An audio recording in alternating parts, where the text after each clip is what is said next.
Bonjour.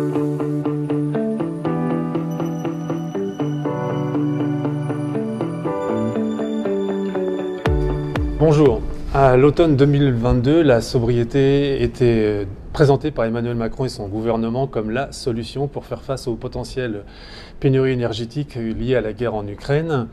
La sobriété est un concept repris au champ de l'écologie politique qui la propose depuis de nombreuses années pour faire face au dérèglement climatique. On peut penser par exemple au livre de Pierre Rabhi, La sobriété heureuse, paru dès 2010. Alors la sobriété, est-ce que c'est un pansement technique sur un problème conjoncturel ou une vision de société? Nous allons répondre à cette question avec Jean-Marc Jancovici et Yves Marignac. Jean-Marc Jancovici, bonjour. Vous êtes associé fondateur de Carbone 4, société de conseil et de services sur la transition bas carbone. Vous êtes aussi président fondateur du Shift Project, un think tank qui travaille en faveur d'une économie libérée de la contrainte carbone. Vous êtes aussi membre du Haut Conseil pour le climat. Et en 2022, avec le dessinateur Christophe Blain, vous êtes la personne qui a vendu le plus de livres en France, toutes catégories confondues. Bref, vous êtes un vulgarisateur, comme vous aimez le dire, XXL, sur la question de l'énergie et du climat. Yves Marignac, bonjour. Bonjour. Vous êtes un des porte-parole de l'association Négawatt. Vous êtes aussi expert du nucléaire, puisque vous êtes chef du pôle énergie nucléaire et fossile de l'Institut Négawatt. Négawatt, faut-il le rappeler, est une association à but non lucratif qui réunit des experts impliqués dans des activités professionnelles liées à l'énergie. Négawatt existe depuis 2001 et je vais rappeler la définition du mot négawatt, terme qui désigne de manière globale l'énergie non consommée ou économisée par des actions de sobriété ou d'efficacité énergétique. C'est bien ça ? C'est ça.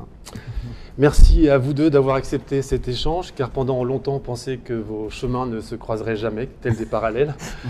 Donc merci d'avoir fait un pas l'un vers l'autre. Fidèle à la ligne éditoriale de Kaizen, bien sûr, nous allons aborder les points de divergence entre le Shift Project et Négawatt. Mais face au dérèglement climatique et à l'urgence auquel nous devons faire face, nous allons aussi chercher les points de convergence et préférer l'intelligence collective à la culture du clash. Chez Kaizen, nous préférons la complexité au manichéisme. Je remercie aussi Zenica, une entreprise de services numériques avec qui nous avons commis un hors-série numérique responsable qui nous accueille dans ses locaux et sans qui cet échange n'aurait pas eu lieu. Donc merci à son fondateur, Karl Azouri. Pour commencer, déjà pour se mettre d'accord, on va parler du constat, faire une photo à l'instant 2023, à l'instant où nous sommes. Avant d'exposer vos arguments sur la transition l'un et l'autre, est-ce que vous pouvez nous dire quel est votre regard sur l'état de la planète en termes de climat, de biodiversité? Quel regard portez-vous sur l'état de notre Terre? Jean-Marc, pour commencer peut-être. Le constat, il est raisonnablement partagé aujourd'hui, il n'est pas très difficile à faire. On appartient à une espèce dont le succès est en train de se retourner contre elle. C'est-à-dire que maintenant, avec 8 milliards de représentants sur une planète qui n'a pas changé de diamètre depuis que nous sommes apparus dessus, nous utilisons de manière minière ou linéaire un certain nombre de ressources. Et donc, après utilisation, ces ressources ne sont plus disponibles. Dans ces ressources, on peut mettre les hydrocarbures qui se détruisent par construction quand on s'en sert. On peut également mettre un certain nombre de ressources métalliques qui, là aussi, sont difficilement récupérables après usage. On peut mettre des ressources en sol. Initialement, on avait des écosystèmes sur les sols et on les a supprimés pour faire autre chose, essentiellement des cultures. Et puis, on peut le dire également, comme ressource, un ensemble d'espèces vivantes dont les effectifs sont en effondrement rapide. Encore pas plus tard qu'il y a quelques jours, il y avait un nouvel article sur l'effondrement de la population d'insectes, dont la masse combinée sur Terre resterait pour le moment encore égale à celle des hommes et de leurs animaux domestiques, 1 milliard de tonnes. Et puis on peut également mettre dans les ressources le fait d'avoir eu un climat stable. Le climat terrestre a toujours varié au cours des ères géologiques. On a appris à l'école qu'il y a eu des ères glaciaires, qu'il y a eu des dinosaures à un moment où il faisait beaucoup plus chaud, etc. Mais ça faisait à peu près 10 000 ans, c'est-à-dire comme par hasard, la durée qui nous sépare de la sédentarisation de notre espèce et des débuts de l'agriculture, pendant lesquels le climat terrestre a été remarquablement stable. Il a varié, sa moyenne n'a pas varié de plus d'une fraction de degré sur les 10 000 dernières années. Et c'est ça qui a permis notamment l'expansion humaine, c'est-à-dire l'adaptation génération après génération à des conditions qui, elles, ne variaient pas. Si elles avaient varié rapidement, nous ne serions pas autour de cette table. Voilà, l'humanité aurait connu un destin différent. Et toutes ces ressources sont mises en danger aujourd'hui, c'est-à-dire amoindries en quantité ou amoindries en qualité, par notre activité débordante, débridée, consistant essentiellement à piocher tout ce qu'on trouve dans l'environnement et à le transformer pour en faire autre chose, comme par exemple la table sur laquelle je suis en train de me vautrer, là, l'immeuble qui nous accueille, les vêtements que nous portons et l'électronique qui est en train de nous filmer, entre autres choses. Yves, vous partagez le constat? Oui, évidemment, le tableau est assez complet. Je crois qu'effectivement, il n'y a plus de doute sur le fait que le changement climatique est là, s'accélère, qu'il est lié à nos activités, que l'effondrement de la biodiversité, malheureusement, l'accompagne, qu'une action rapide est nécessaire. Hein. Je crois que personne ne remet en cause, notamment, l'idée d'atteindre une trajectoire de réchauffement limité à 2 degrés et si possible 1,5 degré pour éviter des dérèglements plus importants encore. Le concept de l'anthropocène qu'on met derrière ça n'est pas encore très stabilisé, mais on a bien quand même l'idée, la conscience qu'aujourd'hui, l'espèce humaine est arrivée par cette activité débordante ou dévorante, je ne sais pas comment la qualifier, à un point où elle est capable, peut-être contre sa volonté ou en tout cas de façon extrêmement contradictoire, de remettre en cause les conditions de sa survie, alors non pas en tant qu'espèce, hein, très probablement, mais de sa survie en tant qu'espèce civilisée.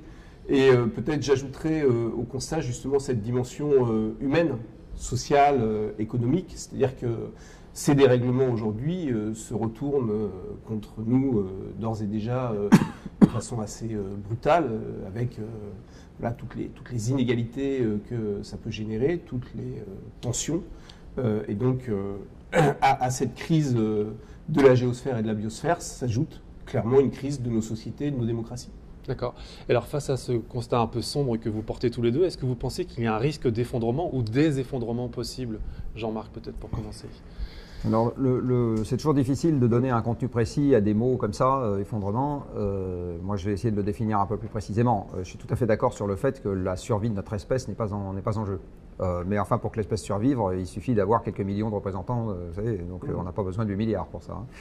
Hein. Ce qui est en jeu aujourd'hui, c'est l'évolution de la taille de l'humanité, de son espérance de vie et de ses conditions de vie. Hein. C'est ça qui est en jeu. Alors, par ailleurs, l'humanité n'est pas un tout homogène. C'est-à-dire que l'évolution des conditions de vie, elle est déjà très différenciée aujourd'hui entre ce qui peut se passer dans une ville suédoise, ce qui peut se passer dans une campagne africaine et ce qui peut se passer dans un bidonville indien. Donc dès à présent, aujourd'hui, les conditions ne sont pas du tout homogènes. Et donc traiter l'évolution de l'humanité future comme un tout complètement homogène, c'est quelque chose qui ne correspond pas à la réalité de ce qu'on observe. Ce qui est sûr, c'est qu'avec le temps, il va y avoir de façon croissante des pressions qui vont s'exercer sur un nombre croissant d'individus et qui vont les conduire à avoir des conditions de vie qui seront de manière croissante dégradées par rapport à ce qu'ils connaissaient avant. C'est ça qui est en train de se passer et c'est ça qui, malheureusement, en ligne de pente, va continuer à prendre de l'ampleur. Sur l'effondrement chez... Oui, alors je partage l'idée que l'effondrement renvoie... Voilà, beaucoup d'images extrêmement négatives, peut générer aussi une sorte de paralysie qui est évidemment contre-productive par rapport au besoin d'agir. À Negawatt, on voit plutôt la situation comme celle d'une ligne de crête à suivre pour maintenir justement les conditions de pérennité sous une forme ou sous une autre de nos sociétés, éviter cette pente trop rapide. Et aujourd'hui... effectivement, le risque de chute, d'une manière ou d'une autre, apparaît de plus en plus évident. C'est, encore une fois, c'est une ligne de crête pour nous, c'est-à-dire qu'on voit la transition écologique comme une forme de nécessité qui doit nous permettre d'éviter des bouleversements trop abrupts et non désirés. Mais clairement, la crise que nous avons connue, que nous connaissons encore, avec toutes les répercussions de la situation en Ukraine, les effets qui commencent à être manifestes et violents du dérèglement climatique et voilà, toutes les tensions qu'on peut observer, tout ça participe de facteurs totalement structurels. Et donc, sans action structurelle pour les résoudre, ces tensions, ces inégalités et ces difficultés vont s'accroître. Et quand on parle de ligne de crête, c'est à la fois une ligne de crête de plus en plus étroite et difficile à trouver sur un chemin démocratique, évidemment, de mise en œuvre de ces transformations, sur un chemin économique. Un des énormes sujets devant nous, c'est évidemment la transformation des modèles économiques des entreprises dominantes qui aujourd'hui nous entraînent vers ces catastrophes. Et puis sur le plan géopolitique, là encore la situation nous le montre, mais la transition écologique, c'est vis-à-vis de l'ensemble de ces ressources que l'on extrait aujourd'hui et qui font fonctionner notre économie et qui sont malheureusement mal réparties et pas réparties de façon homogène avec les endroits où on les utilise. La transition écologique, c'est des transformations profondes de ces interdépendances qui aujourd'hui créent là aussi des obstacles très forts. Donc voilà, le risque est moins celui d'un effondrement brutal, mécanique, etc., que celui d'une inertie trop grande du système et des décisions que l'on prend sur ces plans démocratiques, économiques et géopolitiques, voilà, par rapport à un chemin qui existe, parce que c'est quand même ça aussi dans le constat, la bonne nouvelle d'une certaine manière, hein, et le rapport du GIEC de 2018, par exemple, sur l'existence de trajectoire 1,5 degré, le montrait, c'est qu'il reste possible de trouver des chemins pour éviter cet effondrement ou quelques noms qu'on lui donne, à condition évidemment de changer complètement de braquet par rapport à l'urgence. Alors justement, par rapport à ces solutions que vous dressez là, et déjà je suis content que vous partagiez le constat tous les deux, c'est déjà une bonne nouvelle. Le concept de sobriété proposé par le gouvernement Yves Marignac, il vous paraît suffisant, pérenne, ou il n'est pas assez structurel selon vous? Non, il n'est clairement pas assez structurel. Alors d'abord, c'est quand même une bonne nouvelle que le gouvernement se soit saisi du terme de sobriété. On se souvient qu'il y a 2 ans à peine, je crois, le président de la République assimilait la sobriété à la société des Amish pour dire qu'il n'en était pas question. Donc voilà, ce sujet de la sobriété, c'est-à-dire une démarche complémentaire de l'efficacité qui joue plutôt sur les performances techniques pour réduire les besoins en énergie, la sobriété jouant sur les usages, sur voilà, la manière dont on dimensionne et choisit les services que l'on demande à l'énergie et aux ressources en général. Hein, j'y inclus les matières premières, les sols, tout ce que vous avez évoqué tout à l'heure. Voilà, le fait même que la sobriété soit à l'agenda est quand même une nouvelle très positive. Après, cette sobriété est venue à l'agenda parce que on était dans une forme d'urgence face à la crise liée à la situation ukrainienne et à une défaillance inédite du parc nucléaire cet hiver. Et effectivement, dans les quelques mois dont le gouvernement disposait pour retrouver des marges, la sobriété qu'il a appelée de ses voeux était le seul levier possible. Et d'ailleurs, on a aujourd'hui un retour d'expérience qui montre que ça a fonctionné. Maintenant, la sobriété qui est nécessaire pour atteindre les objectifs climatiques, pour arrêter l'érosion de la biodiversité et d'une manière générale retrouver un système à la fois plus respectueux de ses limites planétaires et de l'environnement et plus juste socialement, c'est une sobriété beaucoup plus structurelle. Et là, il y a énormément de pain sur la planche et il y a, pour rester dans le champ politique, une contradiction énorme aujourd'hui dans le discours du gouvernement et du président de la République qu'il va bien falloir résoudre, puisque d'un côté, Elisabeth Borne, en présentant son plan de sobriété, nous a dit que la sobriété devait devenir structurelle et qu'il fallait pérenniser donc des logiques de moindre consommation. Mais dans le même temps, le président de la République expliquait que le pays a besoin de continuer à produire plus et que c'est une condition, notamment, de maintien du modèle social. Et on est évidemment en plein dans cette actualité avec tout le questionnement des mécanismes de redistribution autour du système des retraites. Jean-Marc, pour compléter la question, lorsque le gouvernement a présenté son plan de sobriété, il a annoncé un objectif de réduction de 10% de la consommation d'énergie, alors qu'on doit faire beaucoup plus. Donc est-ce que vous voyez une forme aussi d'incohérence, comme le dit Yves Marignac? Je pense surtout qu'il y a une forme de confusion autour du terme. Si on essaye de revenir à ce que j'entends moi par la sobriété c'est le fait, dans ma définition à moi, de se priver délibérément ou de renoncer délibérément à un service, histoire d'économiser l'énergie et les matériaux qui vont avec. C'est quelque chose qui est foncièrement différent de l'efficacité, qui ne conduit pas à se priver d'un service, mais qui conduit à disposer du même service en ayant utilisé moins d'énergie et moins de matière. Et c'est fondamentalement différent de la pauvreté, qui est le fait de renoncer à un service, non pas parce que vous l'avez choisi, mais parce que les circonstances extérieures vous l'imposent. Dans les circonstances extérieures, la plus courante, la plus classique, c'est le défaut de revenus. Alors je vais prendre un exemple qui est un exemple très bateau, mais pour bien comprendre. Si vous êtes dans un appartement et que vous baissez le thermostat parce que vous décidez de le faire pour le bien de la planète et pour etc., on est dans de la sobriété. Si vous le baissez parce que vous n'avez plus de quoi payer vos factures, alors que vous n'avez pas du tout envie de le baisser, vous êtes dans la pauvreté. Et donc la seule différence sur le plan physique, il n'y a pas de différence sur le plan physique entre la pauvreté et la sobriété, il y en a une sur le plan mental. C'est-à-dire que d'un côté vous choisissez, de l'autre côté vous subissez. Aujourd'hui, dans le plan qui est présenté par le gouvernement, d'abord c'est un plan qui repose beaucoup sur la bonne volonté des individus. Donc de ce point de vue, on pourrait dire que c'est de la sobriété, effectivement, puisque la sobriété, elle est par définition pour moi choisie. Mais par ailleurs, c'est un plan qui n'a pas d'efficacité garantie à partir du moment où on dit aux gens, ça serait quand même bien que vous fassiez ça.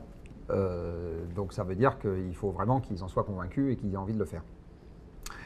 Le plan mélange donc un peu l'efficacité, la sobriété, la pauvreté, et en fait sa date d'apparition, j'ai envie de dire, c'est quand même beaucoup. Il va falloir de toute façon nous adapter à quelque chose qu'on n'a pas choisi, qui est un défaut d'approvisionnement énergétique dû aux événements en Ukraine, entre autres choses, et effectivement dû à un défaut de production électrique en France. Donc là, on est beaucoup plus dans le registre de la pauvreté que dans le registre de la sobriété. Parce que la pauvreté, encore une fois, c'est une réaction à un événement extérieur que vous n'avez pas choisi. Voilà, donc après, est-ce que ce plan, il est global, suffisant, etc. La réponse est non, mais ça c'est le cas de tous les plans gouvernementaux qui ont été décidés avec peu de préavis en réaction à des événements extérieurs. Et effectivement, le gouvernement, il est devant une forme de quadrature du cercle qui est la suivante. La sobriété, toute chose égale par ailleurs, elle est récessive. C'est-à-dire, si vous décidez délibérément d'acheter moins de smartphones, de baisser le thermostat, d'arrêter de prendre votre voiture et de prendre un vélo, etc., ça vous conduit par construction à acheter moins de choses. Donc, ça conduit l'appareil économique à produire moins de choses. Donc, c'est récessif. Toute chose égale par ailleurs, encore une fois, il faut compter toujours la même chose de la même manière. À partir du moment où vous êtes dans un contexte récessif, l'État se retrouve devant une équation impossible qui est d'arriver à servir des demandes diverses en augmentation. On le voit en ce moment avec les retraites. On voudrait avoir à la fois plus de retraites et plus de salaires et plus de etc. Tout en ayant en entrée moins de revenus pour le faire. Parce que la comptabilité nationale est implacable. La production totale, c'est les revenus totaux, ça, par définition. Donc il y a un vrai, le pouvoir politique a toujours eu le cul coincé entre deux chaises dans cette histoire.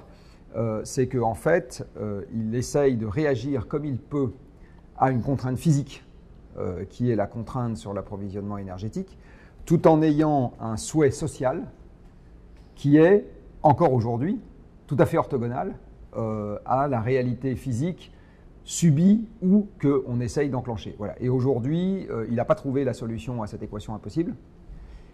Et le monde économique, au sens académique, n'a pas non plus la solution à cette équation impossible. C'est-à-dire que si vous essayez de regarder où sont les gens qui essayent opérationnellement de comprendre comment est-ce qu'on gère un monde en décrue économique, vous n'avez rien. Vous avez quelques personnes qui disent « il faudrait le faire », mais ces personnes, aujourd'hui, ce n'est pas une critique, c'est juste un constat, n'ont pas la réponse à la question très pratique, par exemple, qui est comment je gère un système de retraite par répartition dans un monde en décroissance. Il n'y a pas. Ce cahier des charges n'existe nulle part et donc personne n'y a réfléchi. Voilà, donc c'est pour ça qu'aujourd'hui, on est dans cette espèce de contradiction apparente dans le discours public entre, selon le jour et l'heure, une déclaration en faveur de moins et une déclaration en faveur de plus. Voilà, c'est ça qui explique qu'aujourd'hui, il n'y ait pas de cohérence d'ensemble.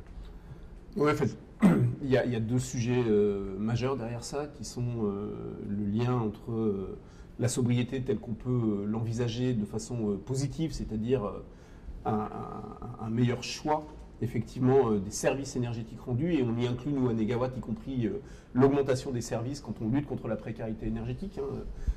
Amener des ménages qui aujourd'hui ne peuvent pas se chauffer à pouvoir le faire fait partie d'une politique globale de sobriété, même si il y a une contradiction apparente dans les termes. Donc il y a la question de la justice sociale et il y a la question du rapport à la croissance, ou peut-être plus exactement à la création de valeur. Du côté de la justice sociale, on se réfère, nous, de plus en plus avec Negawatt, en lien d'ailleurs avec la définition que le GIEC donne maintenant, a donné dans son 6e rapport d'évaluation de la sobriété, à la logique économique du donut, qui parle d'un espace économique sûr et juste pour l'humanité. Vous pouvez peut-être préciser, c'est quoi le donut? Donc justement, c'est l'idée de placer notre économie dans un espace juste et sûr, en forme de beignet, d'où le nom de cette théorie, avec une limite supérieure qui est celle des limites planétaires, donc de la physique qui s'impose à nous en termes de ressources et de capacité de notre planète à absorber des pollutions et des émissions, mais aussi une limite inférieure, un plancher, et c'est essentiel, de conditions de vie décentes pour tous. On en est évidemment très loin à l'échelle mondiale. Vous parliez des bidonvilles en Inde, je crois, tout à l'heure. Il y a énormément à faire dans ce domaine. Et la sobriété, dans cette vision-là, c'est à la fois un principe de modération collective pour effectivement rester dans les limites, mais aussi un principe de redistribution. Et donc il y a un lien très fort à établir entre la sobriété et l'équité dans un pays comme le nôtre, ou la solidarité au niveau international. Et c'est une des dimensions qui manquait cruellement dans le plan du gouvernement, qui a refusé en fait d'introduire toute logique de différenciation dans les signaux, dans les mesures proposées. On appelle effectivement au bon vouloir de chacun, alors qu'il y a une très forte demande de la population pour dire qu'il faudrait quand même cibler des efforts du côté des modes de consommation qui sont de manière évidente les moins vertueux. Ça, c'était par exemple focalisé sur la question des jets privés. Donc il y a un lien à faire politiquement entre cette question de la sobriété et de la justice sociale qui n'est pas fait aujourd'hui. Et puis le deuxième sujet, parce que c'est évidemment de ça que va dépendre la capacité redistributive, c'est qu'est-ce qui effectivement crée de la valeur. Aujourd'hui, nos indicateurs économiques considèrent par exemple qu'un geste qui est l'antithèse de la sobriété, qui est de laisser la lumière allumée dans les toilettes quand on en sort, est valorisé en termes économiques. Ça participe de la croissance du PIB. Donc il y a vraiment un travail à faire sur ce qui crée effectivement de la valeur, sur la manière dont l'économie ne paye pas la destruction de ressources et la dégradation dans l'environnement, et voilà, changer les indicateurs, changer les modèles d'affaires. Tant qu'on sera enfermé dans ce paradigme d'une croissance au sens d'une création de valeur adossée à un modèle productiviste, je pense qu'on sera effectivement confronté à cette quadrature du cercle impossible dans laquelle le gouvernement est enfermé aujourd'hui. Là, on va revenir un peu plus tard à cette question du changement de paradigme, mais je voudrais qu'on reste sur les solutions. Selon différentes études, pour rester sous une augmentation de 1,5 degré, nous devons laisser entre 60 et 80% des énergies fossiles dans le sol. Peut-on imaginer une société sans dérivés de pétrole ou sans pétrole du tout ? Jean-Marc, on peut tout à fait l'imaginer, puisque ça a été le cas c'est la société dans laquelle notre espèce a vécu jusqu'à il y a 2 siècles. Oui. Donc imaginez une société, voire des sociétés dans lesquelles on se passe d'hydrocarbures, bien sûr que c'est possible. La question, c'est avec quelle contrepartie ?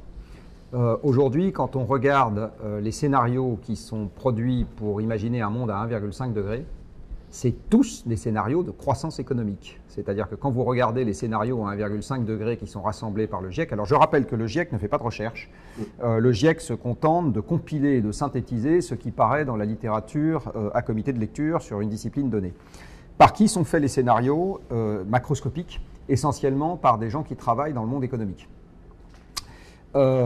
Les gens qui travaillent dans le monde économique, ils utilisent tous un PIB qui est exogène. C'est-à-dire que les modèles économiques qu'on utilise aujourd'hui dans le monde ne vous donnent pas le PIB comme une variable de sortie, c'est une variable d'entrée. Alors quand ce n'est pas le PIB directement qui est une variable d'entrée, c'est la productivité du travail, mais ça revient au même. Donc tous les scénarios, vous irez regarder, hein, les familles de scénarios qu'il y a dans le GIEC, y compris les scénarios 1,5 degrés, sont des scénarios dans lesquels la croissance économique continue jusqu'à l'échéance du scénario. C'est-à-dire que les économistes qui ont fait ce travail, ils postulent que dans un monde avec de moins en moins de machines au travail, parce que c'est ça, hein, de moins en moins d'énergie, on va quand même avoir de plus en plus de production. Alors, moi je dis très bien, je ne comprends pas, j'aimerais qu'on m'explique, il y a un truc qui m'échappe. Et c'est, alors ça peut avoir l'air anecdotique ce que je suis en train de dire, mais c'est absolument central dans le raisonnement, parce qu'à partir du moment où vous supposez qu'il y a une croissance économique qui est toujours là, c'est assez facile de régler les problèmes de répartition, d'inéquité, de justice sociale, etc. Puisque la taille du gâteau est supposée augmenter et donc répartir du râpe de sucette, même moi j'y arrive. En fait, c'est un exercice qui est quand même beaucoup plus difficile que de répartir de la pénurie. Si on regarde ce qui fait des émissions de gaz à effet de serre, on peut décider que comptabiliser le bonjour qu'on dit à son voisin ou le ménage que l'on fait chez le voisin, etc., ça permettrait d'avoir un PIB. Mais en fait, ce qui fait des émissions de gaz à effet de serre, c'est des trucs qui sont matériels. Oui. D'accord ? C'est fabriquer de l'acier, c'est fabriquer du ciment, c'est fabriquer du plastique, c'est déplacer des objets. C'est ça qui émet des... Voilà. Si on veut que les émissions baissent fortement, aux améliorations techniques près, ça veut dire que tous les processus physiques qui sont émetteurs de gaz à effet de serre baissent. D'accord ?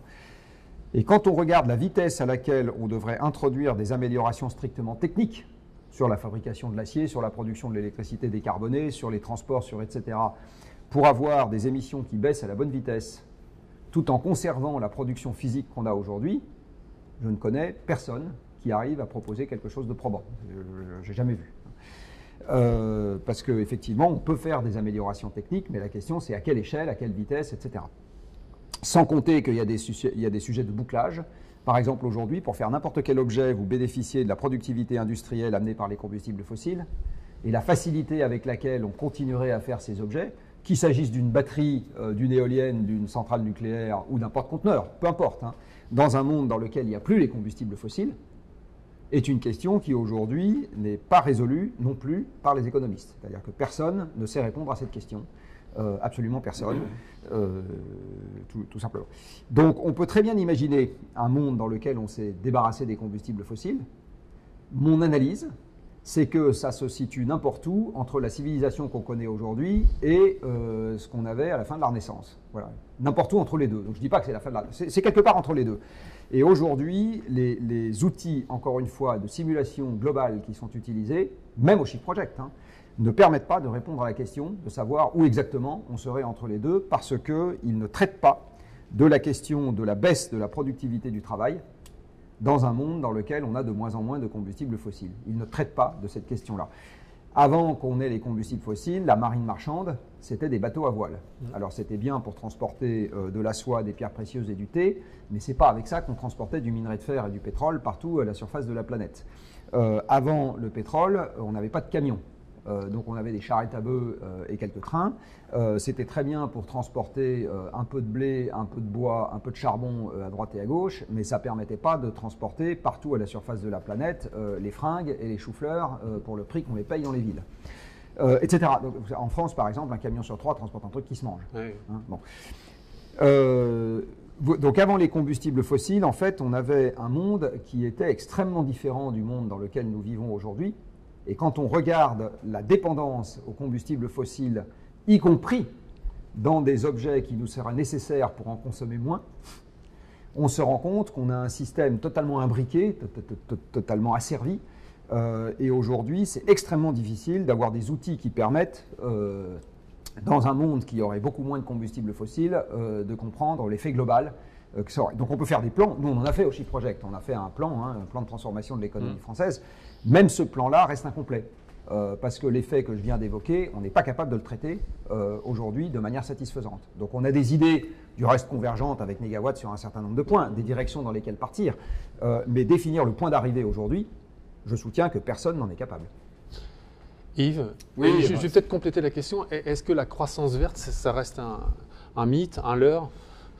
C'est un mauvais terme qui ne permet pas de poser correctement les enjeux et je partage assez fortement la manière dont Jean-Marc Jancovici vient de le faire. On est effectivement confronté à la nécessité de sortir d'une économie qui, encore une fois, crée de la valeur par toujours plus de production matérielle.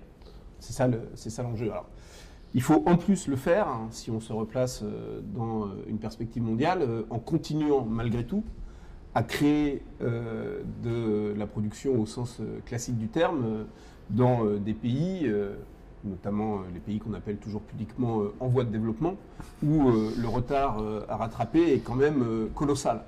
Donc, raison de plus pour effectivement interroger d'autant plus la manière dont, au Nord, dans des pays comme le nôtre, on consomme aujourd'hui. Et c'est là que la sobriété est essentielle. Il faut revenir à la notion de service et regarder comment on peut trouver, en plus évidemment de l'amélioration technique, des ressorts d'amélioration. Sur la mobilité par exemple, il y a d'abord le fait d'aller vers de la mobilité électrique qui, un, est plus efficace et deux, est plus facilement décarbonable. Je pense que c'est un constat qu'on partage. Mais si on le fait à isosystème du point de vue de l'organisation de notre mobilité, du choix de nos véhicules, on va continuer à rouler l'essentiel du temps à 30 km/h en ville, seul dans une berline totalement surdimensionnée, avec tous les effets de consommation de matière, d'usage des sols, etc., que ça peut emporter. Donc il faut en fait combiner ça avec le fait d'aller vers ce que les experts appellent la mobilité servicielle, c'est-à-dire le fait de pouvoir utiliser autant que possible des véhicules différents en fonction des usages, pour en ville ne plus utiliser que des petits véhicules à la bonne dimension.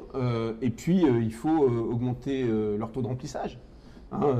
Les routes françaises à l'heure de pointe, c'est des dizaines de millions de sièges vides qui circulent dans nos voitures. Et puis, il faut évidemment faire du report modal et donc vers les transports collectifs et vers les mobilités douces. Et quand on regarde d'un point de vue physique les trajectoires possibles dans ce domaine, en prenant en compte l'inertie nécessaire des transformations, en prenant en compte les ressources nécessaires, à Négawatt, on a une modélisation qui couvre l'ensemble de l'empreinte en matières premières de l'économie française. Donc on est très attentif à la manière dont les choses bouclent de ce point de vue-là entre aujourd'hui et 2050.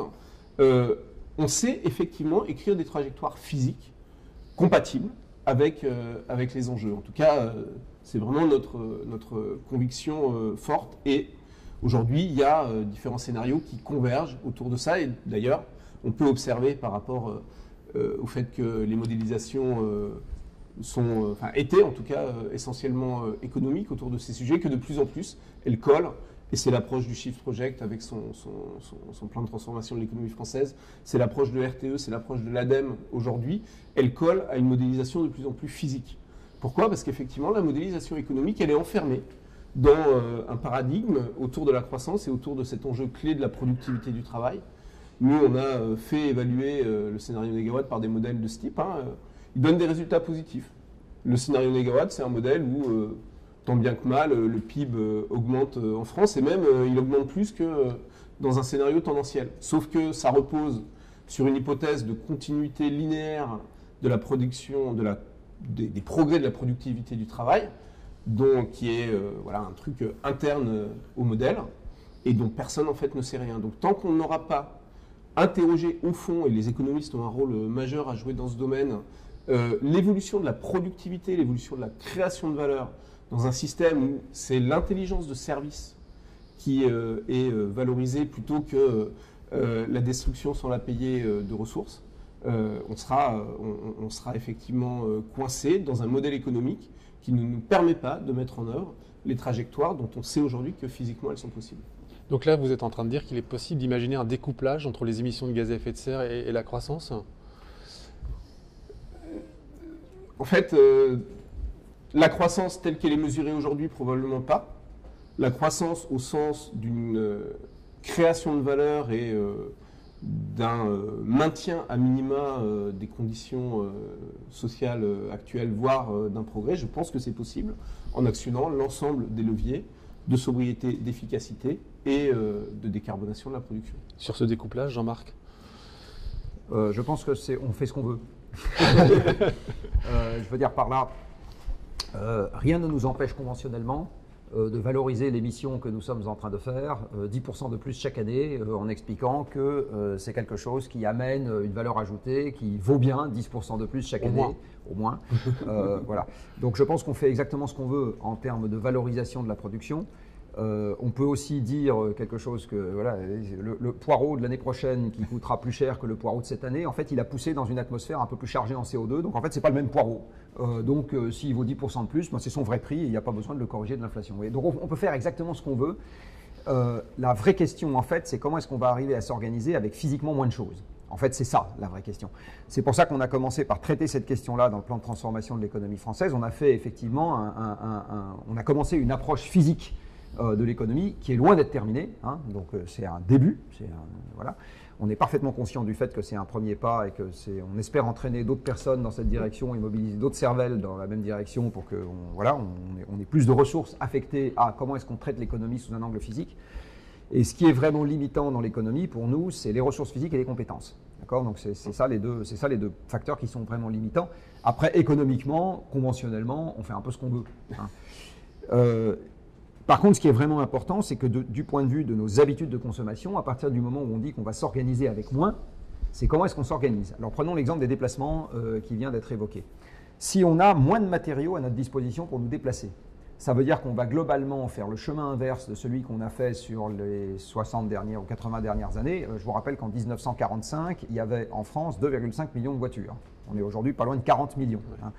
Donc, ces 40 millions de voitures, c'est autant de tonnes d'acier, autant de tonnes de pétrole, etc. Alors, on a moins d'acier et moins de pétrole. Qu'est-ce qu'on fait ? Ben, on va avoir globalement moins de voitures et moins de kilométrage en voiture. C'est ça le vrai sujet. Parce qu'à partir du moment où on a moins de voitures et moins de kilométrage en voiture, que devient la valeur économique des habitats en banlieue ?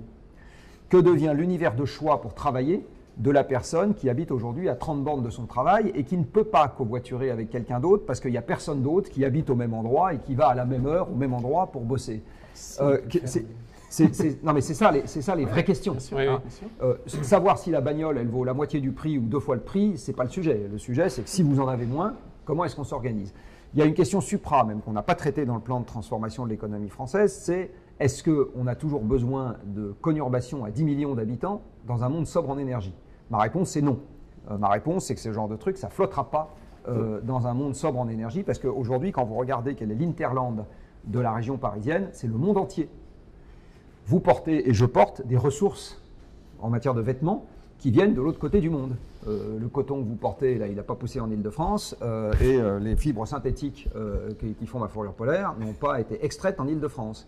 Je vais manger à midi, faites attention de manger à midi, c'est très mal, des produits qui sont faits avec du gaz qui vient de l'autre côté de la planète, qui ont été fertilisés avec de la potasse et des phosphates qui viennent du Maroc et de je ne sais pas où, qui ont été cultivés avec un tracteur qui est fait en acier qui vient de l'autre côté de la planète aussi. Enfin, donc je vais manger de la mondialisation, je suis vêtu de mondialisation, j'habite dans la mondialisation, je me déplace grâce à la mondialisation parce que c'est pareil.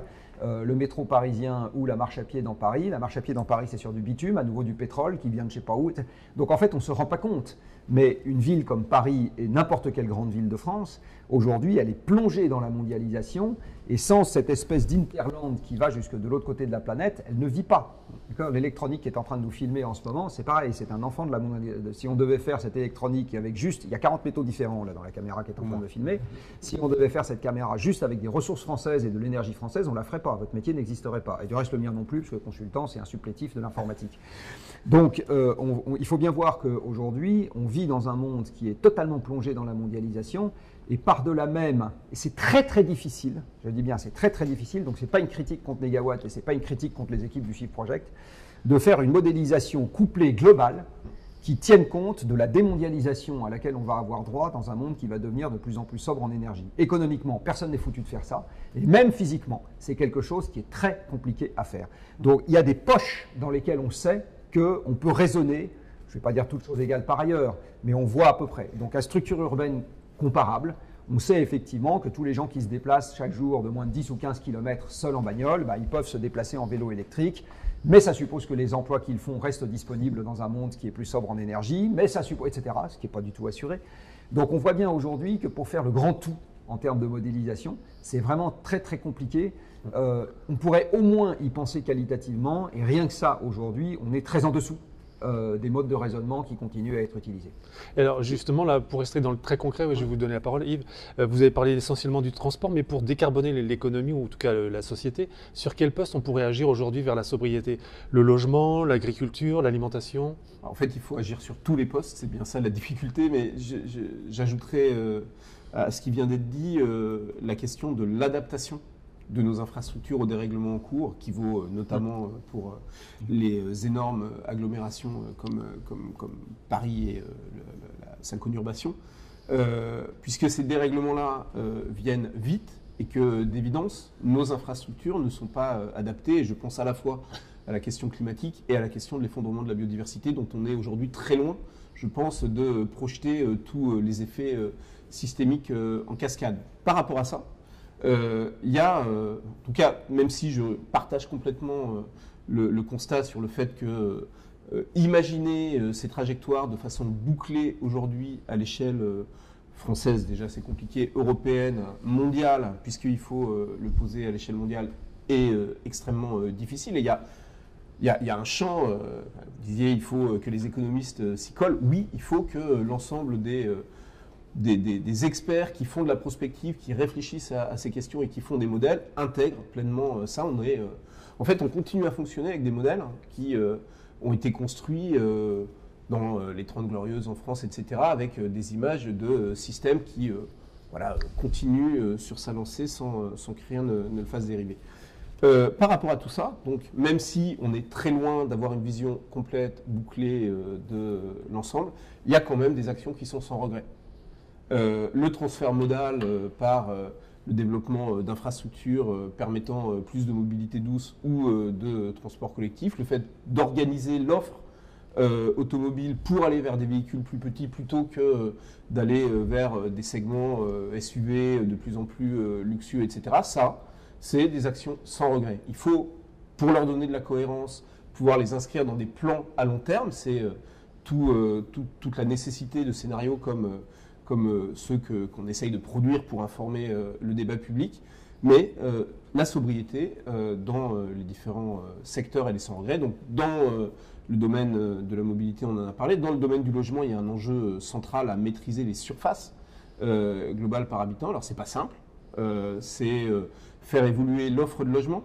Dans le scénario Négawatt, par exemple, on fait progressivement diminuer la part de maisons individuelles neuves pour stabiliser à l'horizon 2050 la part entre logement collectif et maisons individuelles dans le neuf. On joue sur la taille des nouveaux logements ou sur ce qu'on appelle le taux de décohabitation, c'est-à-dire le nombre moyen de personnes par logement pour stabiliser, voire réduire un peu les mètres carrés chauffés par personne à l'horizon 2050. Là non plus, c'est pas simple. Quand je dis stabiliser le taux de décohabitation, ça veut dire évidemment non pas intervenir sur la manière dont les familles vivent, mais ça veut dire imaginer des politiques d'encouragement à la colocation d'étudiants, à la location d'une chambre par un jeune travailleur dans un pavillon qui n'est plus occupé que par une personne âgée seule, etc. Donc il y a énormément de choses à faire dans ce domaine qui sont complexes. Il y a tout le champ de l'alimentation.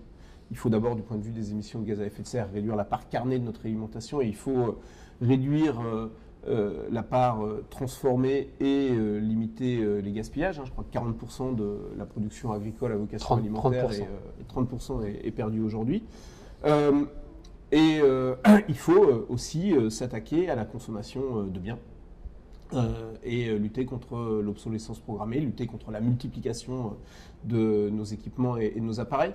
Globalement, tout ça, ça appelle à ce qu'on nomme à Négawatt une offre de sobriété, c'est-à-dire une vraie intervention des pouvoirs publics pour réguler les marchés, pour créer les infrastructures nécessaires. Il faut sortir d'une logique où tout ça ne relève que des éco-gestes et des changements de comportement. Il faut vraiment créer les conditions pour que ces changements soient possibles. Alors, vous en parlez beaucoup dans votre BD, entre l'alimentation, les fringues. Qu'est-ce qui vous paraît le poste le plus important à être le plus sobre? L'intérieur de notre cervelle. Non, c'est ça la vraie réponse. Oui. En fait, le point important, c'est est-ce qu'on arrive à se faire une idée du bonheur en se disant qu'on va acheter de moins en moins souvent un smartphone plutôt que de l'acheter de plus en plus souvent, qu'on va le garder le plus longtemps possible, qu'on va le choisir avec les performances les plus modestes possibles parce que c'est pas la peine d'en avoir plus.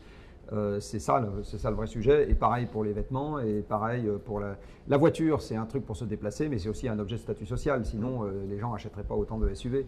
Parce que je ne pense pas que la hauteur des trottoirs ait considérablement augmenté ces derniers temps. Et que bon.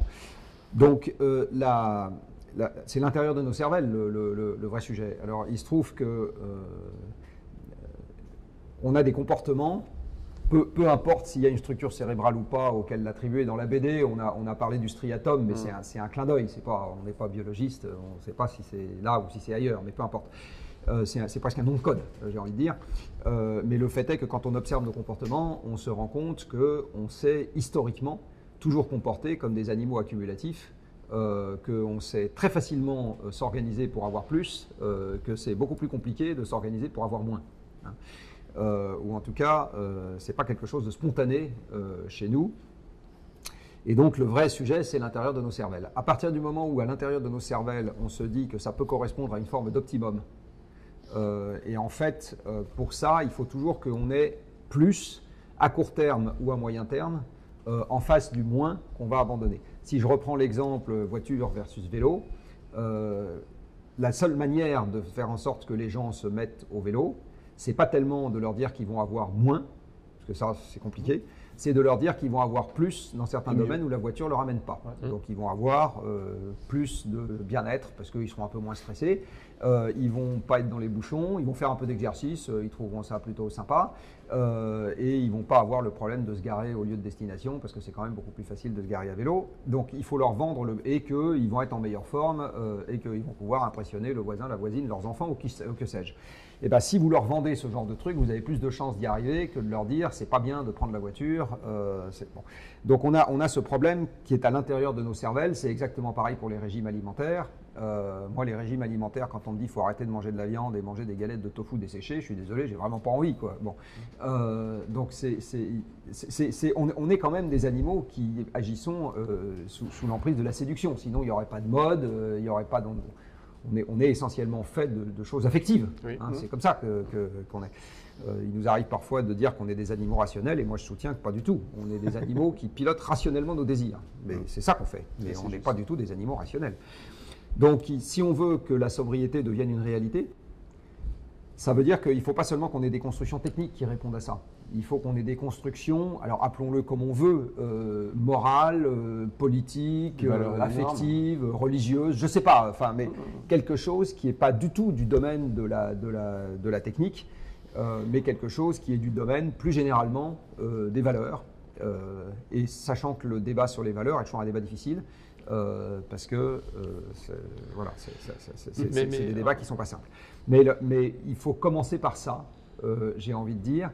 Et après, techniquement, on sait, enfin je veux dire, il sait, je sais, plein de choses sur la façon de s'organiser avec moins. Hein. Par exemple, si je prends l'exemple de l'électronique, on sait comment s'organiser avec moins. Il faut revenir à la tarification des débits, histoire de faire baisser ces derniers. Il faut allonger les durées légales de garantie de manière extrêmement forte, de telle sorte que l'obsolescence soit un coût pour le producteur au lieu d'être un bénéfice.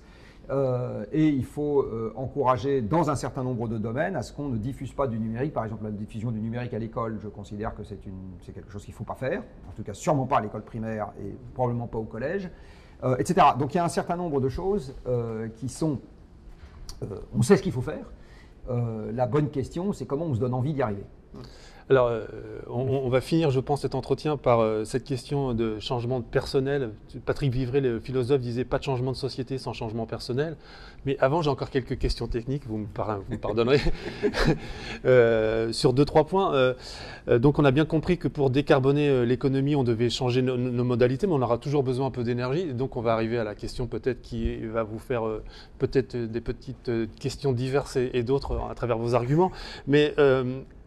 chez Negawatt, vous préconisez un scénario 100% renouvelable.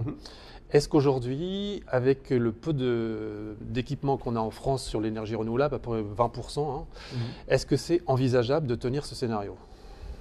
Alors ça nous paraît tout à fait envisageable et absolument indispensable. Alors je laisse de côté la question du nucléaire existant et de à quel rythme on ferme le parc existant. Notre point de vue sur cette question est que il y a une pyramide des âges du parc qui fait que si on repousse indéfiniment les fermetures, on sera confronté à un rythme trop brutal, difficilement gérable, et que donc il faut anticiper et lisser autant que possible ces fermetures pour ne pas se condamner à devoir faire fonctionner les réacteurs au-delà de ce que la sûreté à un moment mettrait comme limite. Donc, mais ça, c'est le parc actuel. Sur la question des nouveaux moyens de production, il nous semble, nous, assez évident aujourd'hui, que les renouvelables se déploient beaucoup plus vite, qu'elles sont plus compétitives que le nouveau nucléaire.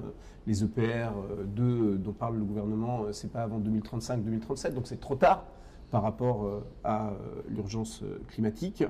Il nous semble aussi que le chemin technique vers 100% renouvelable dans l'électricité est aujourd'hui bien balisé à travers l'ensemble des innovations et des potentiels qui s'ouvrent, que ce soit du côté de la flexibilité de la demande, que ce soit du côté des différentes solutions de stockage à différentes échelles d'énergie et de temps, et que ce soit du côté plus technique de la tenue en tension et en fréquence du réseau. Donc ce chemin, pour nous, c'est aujourd'hui une évidence. Quand on le projette au niveau mondial, c'est non seulement une évidence, mais c'est une nécessité. C'est-à-dire que les personnes qui aujourd'hui disent que du nouveau nucléaire est nécessaire en France parce que le 100% renouvelable n'y serait pas possible, doivent nous expliquer comment le 100% renouvelable ne serait pas possible dans d'autres pays où le déploiement du nucléaire ne semble pas envisageable. Donc atteindre le 100% renouvelable ailleurs est nécessaire et du coup il devient possible en France.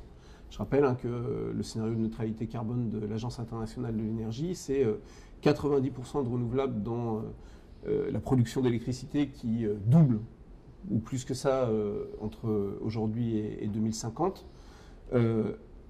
90% de renouvelables, ça veut évidemment dire que dans certaines régions du monde, on est sur 100%. Donc voilà, c'est possible.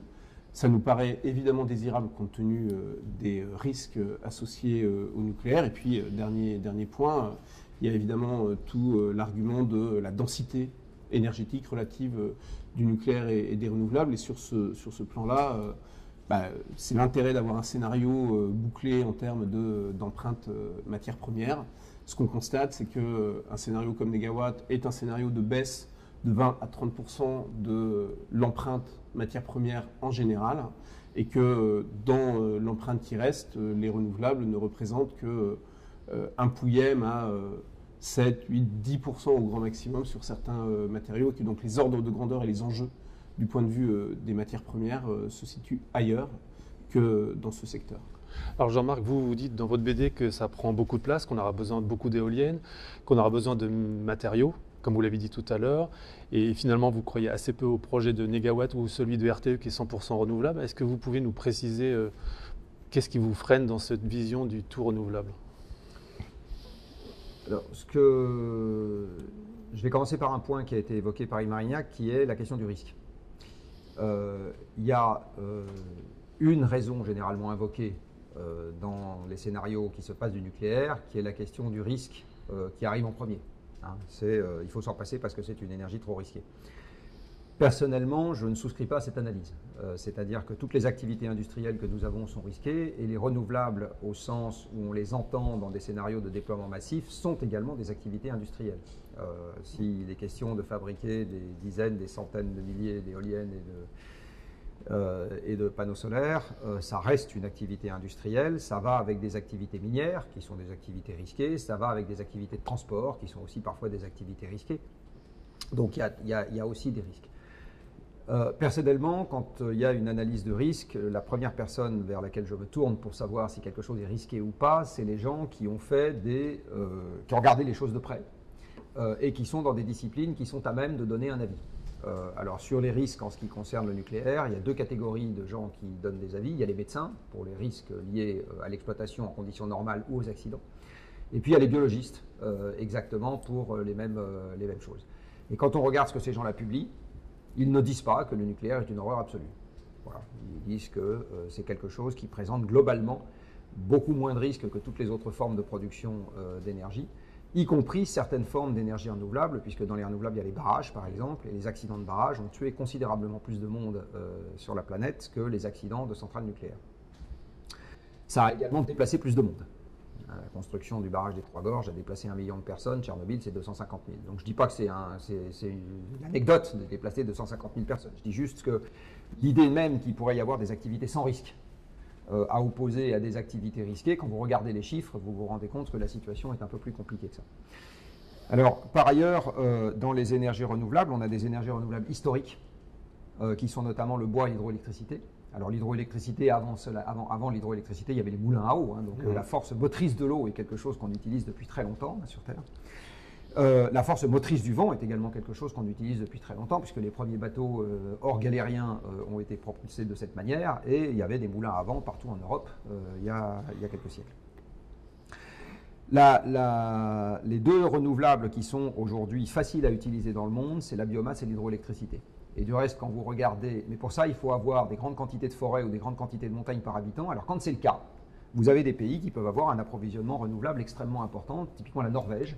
La Norvège, c'est 5 millions d'individus sur un pays qui est grand comme la moitié de la France, ça ne pose pas, et plein de montagnes, ça ne pose pas de problème. Et ils consomment 2,5 fois l'électricité par personne qu'on consomme nous, et c'est 100% renouvelable. Donc ça ne pose pas de problème à cause des... Voilà. La Suède est un pays où vous n'avez pas de chauffage au fioul, pas de chauffage au gaz, ou quasiment pas. C'est un pays dans lequel une partie de l'électricité est faite, de l'industrie tourne avec de la biomasse. Mais à nouveau, c'est un pays avec 10 millions d'habitants sur 350 000 km², la France en fait 550, couvert à 70% de forêt et avec plein de montagnes. Donc c'est un pays qui peut avoir un approvisionnement renouvelable extrêmement conséquent. À partir du moment où vous vous dirigez vers des pays qui sont densément peuplés et plats, c'est ça les deux caractéristiques, ça devient considérablement plus difficile d'avoir un approvisionnement renouvelable conséquent. Et là-dedans, j'inclus l'Allemagne, par exemple, qui, malgré des efforts extrêmement importants ces 20 dernières années, n'arrive pas à la cheville de la Suède en ce qui concerne l'approvisionnement d'origine renouvelable, tout simplement parce qu'elle est très handicapée par sa densité démographique et sa géographie. Et si je vous parle de la Belgique, ils y arrivent, ou des Pays-Bas, ils y arriveront encore moins, exactement pour ces raisons-là. C'est bien pour ça, du reste, que tous ces pays commencent à parler d'importation. Donc il y a une espèce de baguette magique qui se fait jour, qui est les renouvelables ailleurs. Je ne sais pas bien pourquoi les pays ailleurs feraient des renouvelables d'abord pour exporter de l'hydrogène en Allemagne plutôt que de le faire pour décarboner leur propre économie. Il faudra qu'on m'explique. Pour le moment, je n'ai pas bien compris. Donc si vous regardez les caractéristiques physiques des renouvelables, encore une fois, vous en avez deux qui historiquement ont été très faciles à utiliser, l'hydroélectricité et le bois. Le vent était moins facile à utiliser, tout simplement parce que ce n'est pas pilotable. Le soleil était moins facile le soleil a été extrêmement utilisé, tout simplement pour sécher les récoltes. Quand même, et pour se chauffer. Le fait d'avoir des habitations avec des façades au sud, etc. Enfin, je veux dire, le soleil, on s'en est beaucoup servi. La civilisation industrielle nous a donc donné les combustibles fossiles, et avatar des combustibles fossiles, nous avons eu le nucléaire. Je dis avatar parce qu'effectivement, il faut de la métallurgie, il faut des mines, il faut des transports, etc. pour faire des centrales nucléaires. Aujourd'hui, sans combustible fossile, vous ne faites pas une centrale nucléaire, pas plus que vous faites une éolienne moderne. La bonne question, c'est à partir du moment où on compresse le système énergétique, de quoi est-ce qu'on commence à se débarrasser en premier, et est-ce qu'on se donne deux objectifs en même temps ou on commence par en avoir un. Voilà. Et ma vision, c'est qu'on a plus de chances d'y arriver si on commence par se donner un objectif. Et comme je considère qu'au sein des activités industrielles, le nucléaire, c'est pas plus risqué que la chimie, ça l'est plutôt moins, et c'est considérablement moins risqué que les centrales à charbon, je suis plutôt d'avis qu'on commence par faire un peu plus de nucléaire pour supprimer très vite des centrales à charbon, et ensuite on verra. Voilà, c'est un peu ça mon point de vue. Après, si la volonté démocratique suprême est de faire un truc 100% ENR, et que les gens ont bien compris les contreparties, qui est que ça va compresser le système plus vite, que si on garde une source pilotable et concentrée, bah, ainsi soit-il. Mais je ne suis pas sûr qu'aujourd'hui, les gens aient bien compris la contrepartie. Si je prends l'exemple, par exemple, de la compétitivité. La compétitivité, j'en reviens à ce que je disais tout à l'heure, on l'a démontré dans un monde où la productivité industrielle est dopée aux combustibles fossiles. Qu'est-ce qu'il reste de cette compétitivité des énergies renouvelables modernes, donc éolien et solaire, dans un monde où il n'y a plus le charbon pour faire la métallurgie, où il n'y a plus le pétrole pour faire les transports et la mise en place des dispositifs, où il n'y a plus le pétrole pour faire toute la chimie organique qui est totalement indispensable aujourd'hui pour faire des éoliennes et des panneaux solaires, etc. Qu'est-ce qui reste de cette compétitivité des renouvelables? Je n'en sais rien. Marignac n'en sait rien, personne n'en sait rien, parce que c'est un sujet qui n'a pas du tout été exploré. Et moi, ce que je dis, c'est que tant que ce sujet n'a pas été exploré, faire des paris pour l'avenir qui postulent le fait qu'on va garder des prix extrêmement bas pour les dispositifs ENR, je dis c'est un pari qui n'est absolument pas avéré. Dans les scénarios de déploiement des ENR que vous avez à l'Agence internationale de l'énergie, par exemple, on postule que la productivité industrielle permettant de faire ces ENR reste dans un monde sans combustible fossile pour alimenter la productivité industrielle. Ce n'est pas le moindre des paradoxes qu'il y a dans ces scénarios. Vous en avez un autre, c'est qu'on va mettre de la capture et séquestration du CO2 absolument partout, qui est un autre truc qui me paraît, quand on regarde les ordres de grandeur, un peu discutable. Mais donc, même très discutable. Mais c'est ça mon point de vue. Donc mon point de vue, c'est qu'il faut hiérarchiser les obstacles à franchir et commencer par s'attaquer au premier d'entre eux, avant de s'attaquer au suivant. Voilà, c'est ça mon point. Je ne suis pas en train de dire qu'il faut totalement se passer d'ENR, ça n'aurait pas de sens. Je ne suis pas en train de dire que le nucléaire est une solution miracle, je ne l'ai jamais dit, je ne le dirai jamais. Je dis juste qu'on se complique un peu plus la tâche en refusant de s'emparer aussi de la solution nucléaire. Le truc est déjà tellement titanesque, même en utilisant du nucléaire, que si on n'en utilise pas, je pense qu'on augmente la difficulté et donc on augmente le risque d'aller ailleurs que là où on voudrait aller. Voilà, c'est ça mon point. Vous avez commencé par aborder le nucléaire par la sécurité. On le voit aujourd'hui avec la guerre en Ukraine, il y a quand même un risque autour des centrales nucléaires, parce que vous avez dit qu'on se situerait entre la renaissance et quelque chose comme aujourd'hui en termes de société avec la décroissance que vous prenez. Donc on ne sait pas si en temps de guerre civile, comme le dit Philippe Biwix, comment on va gérer la sécurité des centrales nucléaires. Et puis le deuxième point, c'est sur la sécurité de l'approvisionnement. Aujourd'hui, ça vient du Niger à 30%.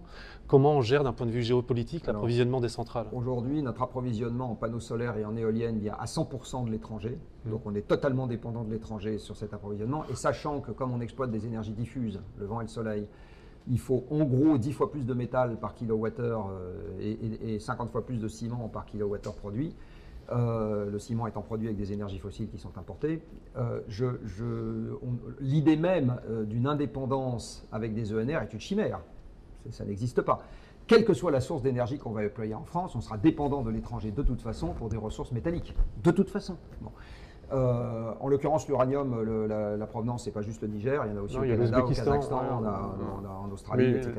Le principal, c'est le Niger aujourd'hui. Non, la principale mine d'Orano, mais ce n'est pas du tout notre principal approvisionnement en France. Mais peu importe, en ce qui concerne vous savez, avant la guerre en Ukraine, 40% du gaz européen venait de Russie. Et il y a 10 ans, j'ai fait une intervention au Sénat où j'avais dit, bon, les Russes, ils nous fournissent 40%, pour le moment c'est nos copains, mais on ne sait pas si ça va être le cas éternellement. Voilà, bon, donc tout approvisionnement en provenance de l'étranger est questionnable. Tout approvisionnement. La bonne question, c'est comment est-ce qu'on arrive à dépendre de gens qui raisonnablement dépendent aussi un peu de nous, de telle sorte que chacun tient l'autre par la barbichette et qu'on peut compter sur une forme de pérennité des échanges. C'est ça la bonne question. Mais l'idée qu'on va se rendre indépendant avec des moyens qui sont des moyens technologiquement avancés, c'est une chimère, ça n'existe pas. Pour gérer un réseau dans lequel vous avez énormément de sources non pilotables, vous avez besoin d'électronique de puissance partout. Aujourd'hui, cette électronique de puissance fait appel à des métaux qui n'existent pas, enfin qui ne sont pas extraits en France. Donc, par quelques bouts, et puis ne serait-ce que le cuivre, on n'en extrait pas en France. L'Europe, elle n'extrait que 20% du cuivre qu'elle consomme. Donc l'idée qu'on va se rendre indépendant de l'étranger par un système électrique plutôt qu'un autre, c'est une idée qu'il faut se sortir de la tête. Donc il faut regarder les choses dans le détail. En ce qui concerne la centrale ukrainienne, je vais vous faire la même réponse que pour la centrale japonaise de Fukushima. Le vrai problème, c'est la guerre pour le moment, c'est pas la centrale. Je vais le dire autrement, s'il y avait un accident dans la centrale de Zaporijjia, ça ne changerait pas grand-chose au bilan sanitaire et environnemental de la guerre. Donc le vrai problème, c'est la guerre. Yves, sur la sécurité nucléaire, parce que... Beaucoup de points. D'abord, sur l'argument de l'indépendance, etc., on est évidemment, personne ne projette, que ce soit à l'échelle des territoires ou à l'échelle des pays, de stratégie d'indépendance au sens d'autonomie totale à travers les renouvelables ou le nucléaire ou autre chose. La question, c'est effectivement la nature des dépendances ou la nature des plutôt interdépendances entre des potentiels et des besoins. C'est d'ailleurs la raison pour laquelle à Negawatt, on a travaillé depuis plusieurs années à un scénario européen construit avec des partenaires pour réfléchir à des trajectoires nationales que l'on a ensuite agrégées et mutualisées au niveau européen pour répondre à cette question, effectivement, de comment on peut aller vers 100% renouvelable avec des pays qui ont un potentiel pour mobiliser des énergies renouvelables bien plus grand que d'autres à l'échelle européenne. La même chose d'ailleurs vaut sur le plan alimentaire. Les dépendances liées aux énergies renouvelables sont quand même, par rapport au nucléaire, beaucoup moins importantes du point de vue technologique d'abord. Il n'y a pas d'enjeu de propriété des technologies et des matières mises en jeu, alors que ça a été historiquement le facteur limitant pour le déploiement du nucléaire dans le monde, autour de ce qu'on appelle le risque de prolifération, donc la nature duale civile et militaire de ces technologies et de ces matières. On pourrait parfaitement, si c'était une décision politique industrielle, relocaliser la production des moyens photovoltaïques éoliens. Il y a ensuite la question de la dépendance aux métaux, mais comme je l'ai dit tout à l'heure, il n'y a pas de dépendance critique à des métaux spécifiques aux énergies renouvelables dans les scénarios qu'on peut écrire. Et puis, sur le plan de la compétitivité, en fait, le raisonnement que vous avez tenu vis-à-vis des renouvelables vaut autant vis-à-vis du nucléaire. L'enjeu, c'est bien de basculer d'une production aujourd'hui essentiellement fossile d'énergie au niveau mondial vers une production décarbonée. La bonne nouvelle de notre point de vue, c'est que les progrès liés aux énergies, liés aux révolutions industrielles, donc basés sur les énergies fossiles, s'appliquent en particulier aux énergies renouvelables. Le photovoltaïque a gagné un facteur 10 en performance économique ces 10 dernières années, l'éolien un facteur 3 à 4, et donc ce qui est devant nous aujourd'hui, c'est peut-être, et en tout cas c'est éminemment souhaitable et même indispensable vis-à-vis des objectifs climatiques, de réussir, de capitaliser en fait sur ce progrès technique pour faire fonctionner un système avec ces renouvelables. Le nucléaire dans l'histoire, et encore une fois, je laisse de côté le nucléaire existant, je parle de nouveau nucléaire. Le nouveau nucléaire étant plus cher et plus difficile et incertain à déployer que les renouvelables, ne vient pas faciliter de notre point de vue l'équation, il vient au contraire la compliquer. Voilà, notre conviction, c'est que projeter dès aujourd'hui un système 100% renouvelable est plus sûr et plus... c'est un chemin, disons, plus praticable que d'intégrer du nouveau nucléaire dans la perspective. Et puis, évidemment, vous l'avez dit, il y a la question du risque. Et là, je ne peux pas vous laisser réduire la question du nucléaire et de son risque à simplement une question de biologie. D'abord parce qu'il y a quand même... aujourd'hui, dans les modèles de relation entre la radioactivité et les effets sanitaires, tout un corpus qui repose encore aujourd'hui essentiellement sur les conséquences d'Hiroshima et de Nagasaki, c'est-à-dire une irradiation aiguë liée aux explosions et pas du tout sur le corpus que en fait la science n'a pas étudié à la fois pour des raisons pratiques et peut-être pour des raisons de mauvaise volonté de l'impact de la catastrophe de Tchernobyl qui elle est une contamination chronique donc de nature très différente sur le plan biologique mais surtout parce que le risque nucléaire il se joue ailleurs que dans la comptabilité simplement du nombre de victimes liées à la radioactivité.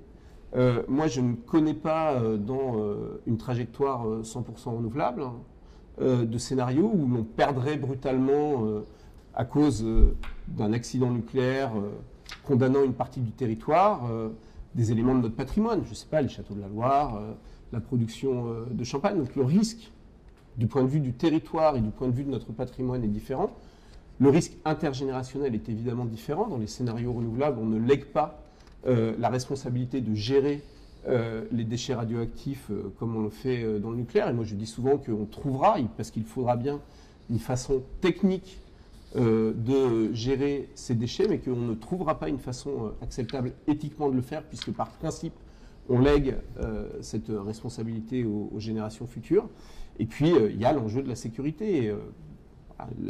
La question d'installation nucléaire en France vis-à-vis à la fois des besoins d'importation spécifiques d'uranium et vis-à-vis de la vulnérabilité que ça représente sur notre territoire, elle est loin d'être anodine, surtout si on la projette, parce que les sociologues appellent l'horizon d'attente d'un programme comme les nouveaux EPR2, c'est-à-dire 30 ans pour les construire, mais 60 ans ensuite pour les exploiter, une centaine d'années ensuite pour gérer leurs déchets. En fait, projeter ça, c'est comme si on imaginait ce qui se passe aujourd'hui, vu respectivement de 1990, 1930, 1840.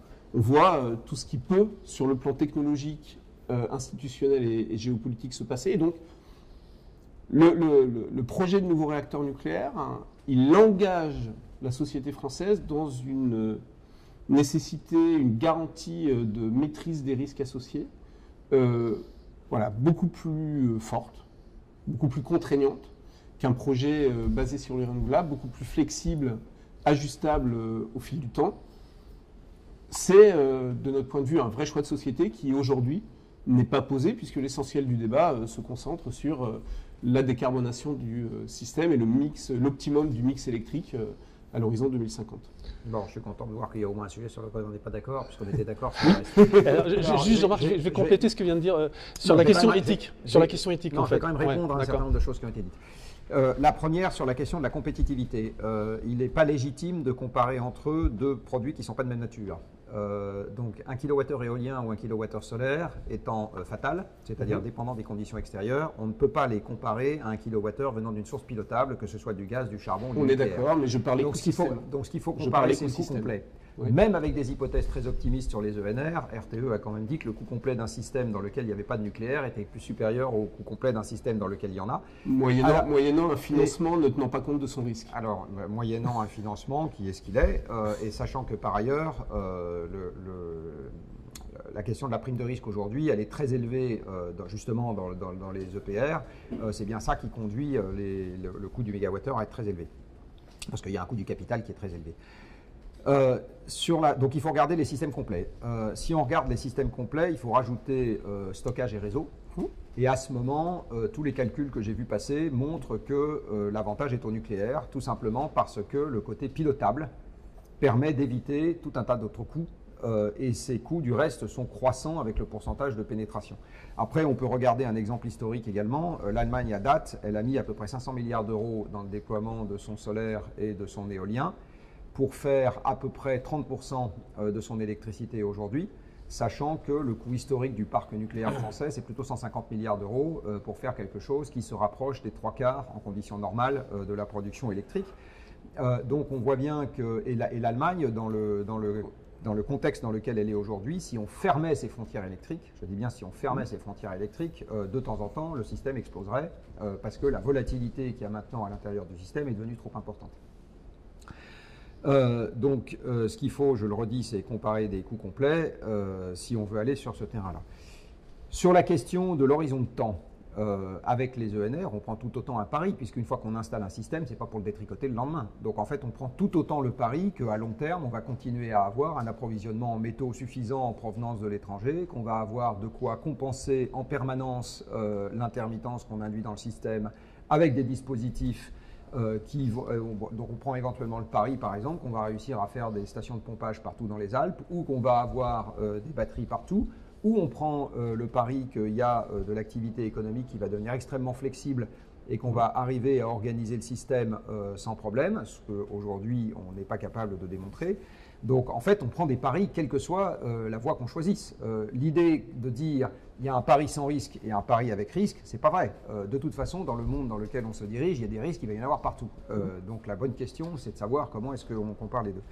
On ne peut pas dire qu'il n'y a pas eu d'analyse des effets chroniques de la radioactivité. Il y a eu un corpus d'études médicales sur les conséquences de Tchernobyl extrêmement dense, et du reste, ça a donné lieu à des rapports publiés par l'UNSCEAR, c'est-à-dire les Nations Unies. Qui les a rejetés un par un. Qui les a pas rejetés un par un, je ne suis pas du tout d'accord, on n'a pas dû lire les mêmes rapports. Donc c'est un rapport qui est fait exactement comme le rapport du GIEC, c'est-à-dire qu'il compile toutes les analyses épidémiologiques qui ont été faites et qui dit voilà ce qu'on peut dire et voilà ce qu'on ne peut pas dire. C'est absolument pas un rejet, pas plus que le GIEC ne rejette quoi que ce soit. Le GIEC, non, justement, je suis d'accord que les deux organismes ont eu des attitudes complètement opposées vis-à-vis de faisceaux de présomption. Il faudra m'envoyer la référence de l'UNSCEAR qui s'est dédié lui-même, parce que j'ai jamais vu ça. Donc je suis désolé, ça n'existe pas. Quand on regarde les analyses qui ont été faites par l'UNSCEAR, tant sur Tchernobyl que sur Fukushima, il y a des conclusions qui sont extrêmement claires. Fukushima, il n'y a pas eu un mort à cause du surplus de radioactivité, donc il y a eu des morts à cause de l'évacuation. Donc la bonne question, c'est qu'est-ce qu'on a comme politique d'évacuation si jamais on a un pépin? C'est ça la bonne question. Et en ce qui concerne Tchernobyl, il y a des conclusions qui sont également extrêmement précises dans des rapports qui font des centaines de pages, qui disent ce qu'on a observé et ce qu'on n'a pas observé. Bon. Donc, on ne peut pas dire qu'il n'y a il y a juste les cohortes d'Hiroshima et de Nagasaki qui servent à faire des analyses sur les effets de la radioactivité induite. Par ailleurs, vous avez énormément de la Commission de protection contre les rayonnements ionisants, c'est un truc qui a un siècle. Donc on ne peut pas dire qu'il n'y a pas de matière première chez les médecins sur ce genre d'effet. Il y en a, et du reste, il y a également des analyses qui montrent que la radioactivité à faible dose pourrait avoir un effet de type vaccination. C'est ce qu'on appelle l'effet d'hormésis. Voilà, donc il y a un débat là-dessus. Moi, je ne suis pas en train de dire que c'est prouvé, mais par contre, ce que je sais, c'est qu'il y a de la production de littérature médicale sur la question et qu'il y a tout à fait des informations qui sont accessibles là-dessus. Si on veut comparer le nucléaire avec d'autres industries, je veux dire, il y a plein d'autres industries pour lesquelles les effets sont avérés de manière beaucoup plus importante. Sur la comparaison des effets sanitaires directs et indirects entre les diverses formes de production électrique, là aussi, il y a de la littérature médicale qui est disponible depuis un certain temps. Donc, quand on regarde l'information technique qui est disponible, je le redis, et l'information économique qui est disponible, je ne vois pas, moi, d'avantage évident à un système qui est basé sur l'exploitation d'énergie diffuse et non pilotable, et du coup, il y a un risque qui est associé à cette option-là, c'est celui de ne pas y arriver, et du coup, de faire exactement ce qu'ont fait les Allemands, c'est-à-dire qu'ils sont sortis du nucléaire, les ENR, ça ne va pas assez vite, et du coup, ils ont toujours leur centrale à lignite. Donc, il y a un risque absolument évident à choisir une voie qui est trop ambitieuse pour les moyens qu'on va avoir, c'est de conserver plus longtemps des choses qui sont bien pires que le nucléaire. Ce risque, il existe tellement qu'aujourd'hui, c'est celui qui se matérialise tous les jours. Aujourd'hui, c'est celui qui se matérialise tous les jours. Et justement, pour parler de risques pour le futur, Yves Marignac vous posez la question éthique par rapport aux déchets. Je ne sais pas si vous avez lu la BD d'Étienne Davodo sur le droit du sol. Non, je ne l'ai pas lu. Je sais qu'il nous doit d'avoir augmenté ses ventes par rapport à un système où le monde sans fin ne serait pas sorti. Mais alors, non, juste une question précise, c'est sur la sémiologie, en fait. Je vais vous répondre. C'est pas tellement la quantité, c'est la question éthique. Hein. Oui, bien sûr. Alors, d'abord, je pense que la quantité, ça joue. On ne peut pas dire c'est pas une question de quantité, ça joue nécessairement. Donc la question des déchets est la suivante pour moi. C'est dans tous les cas de figure, on lègue à nos descendants une situation avec des points d'interrogation. Oui. La dérive climatique qu'on va laisser à nos descendants va de toute façon durer des milliers d'années, quoi qu'on fasse. En matière d'émissions, par exemple, la hausse du niveau de la mer, c'est quelque chose qui va s'échelonner sur des milliers d'années, quoi qu'on fasse. Il y a des situations... donc l'idée même qu'on pourrait léguer à nos descendants une situation dans laquelle tout est sous contrôle, Je dis non, malheureusement, il faut se sortir cette idée de la tête, ça n'est malheureusement plus possible. Là-dedans, quelle est la part que jouent les déchets nucléaires? La question qu'il faut se poser, c'est est-ce qu'on est capable de léguer à nos descendants une situation que eux-mêmes seront capables de léguer à leurs descendants dans une situation sous contrôle? C'est ça la bonne question. Donc, l'idée qu'on va léguer à nos descendants une situation dans laquelle toute nuisance a été supprimée, je dis malheureusement, c'est trop tard. Il aurait fallu s'y prendre avant pour ça. Ça, c'est quelque chose qui n'arrivera pas. Est-ce qu'en matière de déchets, on leur laisse une situation qui est potentiellement hors de contrôle? Ma réponse, c'est pas plus que sur plein d'autres domaines, dans plein d'autres domaines, et donc plutôt moins. Et en particulier, il y a une anecdote géologique qu'on peut citer pour remettre les déchets dans leur perspective. Il y a au Gabon une mine d'uranium qui s'appelle Oklo, et dans laquelle sont apparus il y a 2 milliards d'années des réacteurs naturels. Alors ces réacteurs naturels, ils avaient été prédits par la théorie, et ils sont arrivés parce qu'à Oklo, donc c'est un endroit où il y a un gisement d'uranium, il y a 2 milliards d'années, la teneur en uranium 235 dans l'uranium naturel était de 3%, était 3,5%, tout simplement parce que l'uranium 235, il a une demi-vie d'à peu près 700-800 millions d'années. Et donc, avec les infiltrations d'eau qu'il y a eu en provenance de la surface, il y a des réacteurs qui sont spontanément mis en route. Ils ont eu des réacteurs naturels. Ils ont évidemment fait des déchets, ils ont fait des produits de fission, hein, ils ont fait des transuraniens, donc ils ont fait des déchets. Et l'analyse géologique qui est faite in situ montre que ces déchets ont extrêmement peu migré par rapport à leur endroit de formation en 2 milliards d'années. Voilà. Donc, il faut savoir par ailleurs que dans les déchets, l'essentiel de la radioactivité est concentré dans les produits de fission et que les produits de fission, ils ne durent pas 100 000 ans, hein, ils durent beaucoup moins que ça. Ils durent en gros, au bout de quelques siècles, l'essentiel de leur radioactivité a disparu. Donc la question, c'est est-ce qu'il existe des formations géologiques où les choses ne vont pas durer 2 milliards d'années, mais vont durer suffisamment longtemps, où ça va rester confiné suffisamment longtemps pour qu'on puisse être tranquille. Des formations géologiques où vous êtes capable de confiner des choses très longtemps, ça existe. Et je vais vous prendre un exemple, c'est un réservoir de pétrole. Un réservoir de pétrole, ça contient un truc qui est sous pression et liquide, donc c'est quand même un peu plus difficile à garder au même endroit que des déchets nucléaires qui sont solides. Et pourtant, dans ce genre de formation géologique, vous avez des choses qui peuvent rester en place sans bouger pendant des millions d'années. Donc l'idée qu'on va faire un trou et mettre les déchets qui nous enquiquinent dans un trou, personnellement, c'est pas ça qui me paraît être le risque majeur que nous courons. Et dans tout ce qu'on peut laisser à nos descendants, le fait de répandre des phytosanitaires partout, le fait de mettre du CO2 dans l'atmosphère, le fait d'avoir de la pollution chimique chronique absolument partout avec des perturbateurs endocriniens qui se baladent partout, etc., ça me perturbe beaucoup plus que la question des déchets nucléaires. Voilà, si je fais une hiérarchie, parce qu'on ne peut pas ne pas compter. On ne peut pas dire tout est éthiquement comparable dès lors que vous avez un truc qui perdure dans le temps. Non, c'est pas exactement pareil. Sur les déchets, Yves? Non, mais globalement, bien sûr que des pollutions chroniques, bien sûr que des déchets accumulés, et moi j'appelle souvent à ce qu'on ait la même précaution ou la même préoccupation vis-à-vis des déchets chimiques dangereux que vis-à-vis des déchets nucléaires. Hein. Il y a des déchets chimiques dangereux pour lesquels l'État demande juste aujourd'hui une servitude de 30 ans. C'est pas sérieux vis-à-vis du risque à long terme. Donc, bien sûr, on va léguer des risques, des incertitudes et des points d'interrogation. Le fait qu'il y en ait beaucoup n'est pas une excuse pour en laisser spécifiquement quelques-uns si on peut les éviter. Et c'est vraiment tout le point. C'est-à-dire que si aujourd'hui on projette le fait que d'un côté, une trajectoire allant vers 100% renouvelable est faisable, qu'une trajectoire où on ajoute du nucléaire, et c'est je pense notre point principal de divergence, une trajectoire où on ajoute du nouveau nucléaire est une trajectoire en réalité moins assurée qu'une trajectoire où on organise le système pour aller vers 100% renouvelable, moins assurée parce que il y a une forme d'incompatibilité dans le fonctionnement du système entre le nucléaire, qui est un truc lourd, centralisé, en base, et un fonctionnement 100% renouvelable, moins assuré, parce que dans le cas des renouvelables, on déploie des options différentes, à des échelles très différentes, on le déploie beaucoup plus vite, le taux de renouvellement des projets est plus grand, et donc c'est globalement beaucoup plus flexible, ajustable et beaucoup moins irréversible. Et les réacteurs nucléaires, mais entre la défaillance du parc nucléaire cet hiver, avec 15 réacteurs arrêtés à cause d'un problème de sûreté générique qui n'avait pas été anticipé, et le 10e retard, le 10e hiver de retard, malheureusement, de Flamanville.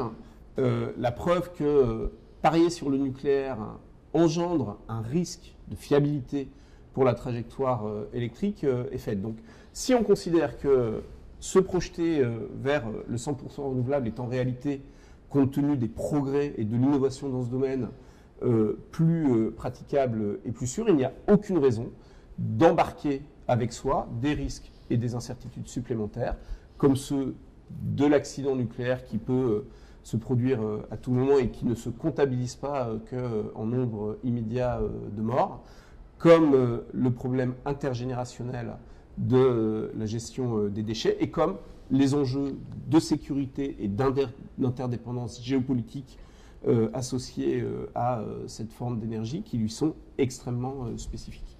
On voit que le sujet est complexe, donc on va peut-être finir par la bonne question, comme vous dites Jean-Marc, c'est comment on choisit. Est-ce qu'on choisit en faisant confiance au peuple, c'est-à-dire la démocratie? Est-ce que ce sont des techniciens qui décident, une élite qui décide?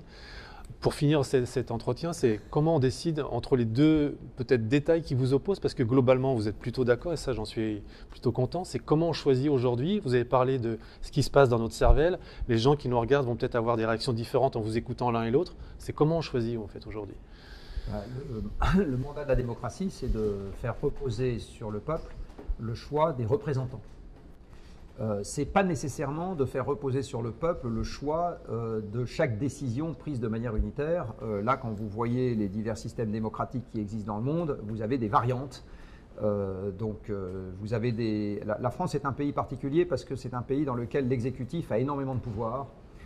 Si vous prenez à l'autre extrémité du spectre, vous allez trouver les États-Unis où l'exécutif a extrêmement peu de pouvoir et où c'est l'appareil législatif qui a tous les pouvoirs. Et en fait, il a peut-être tellement de pouvoir et il est renouvelé tellement fréquemment qu'en fait, il se passe à peu près rien. Enfin, c'est une société très immobile, les États-Unis, en termes de corpus législatif et réglementaire. Puis au milieu, vous avez les Suisses, par exemple, avec leur système de votation, etc. Tout ça, c'est des variantes de la démocratie. Il y a quand même un point commun dans toutes ces variantes, c'est le fait que le peuple choisit ses représentants. Si le peuple voulait tenir le crayon de ses représentants sur chaque décision que les représentants ont à prendre, à ce moment, on se retrouverait dans un système totalement ingérable. Enfin, en tout cas aujourd'hui, parce que quand vous regardez le nombre de décisions que les représentants ont à prendre, vous vous rendez compte que d'avoir un débat précédant chacune de ces décisions, ça ne tient pas dans des journées de 24 heures. Donc, à un moment, voilà. Donc le choix, me semble-t-il, c'est très difficile de sortir d'un modèle de démocratie représentative si on veut avoir un système qui prenne les décisions. Aujourd'hui, à chaque fois que j'entends c'est un débat non démocratique, moi j'ai toujours envie de le traduire en c'est un débat, quelle que soit sa forme, qui aboutit à une conclusion qui n'est pas la mienne. En général, c'est un peu comme ça qu'il faut voir un débat non démocratique. La démocratie, par ailleurs, elle a un effet de bord non négligeable, qui est que c'est un système qui gère du temps court. C'est difficile d'en sortir.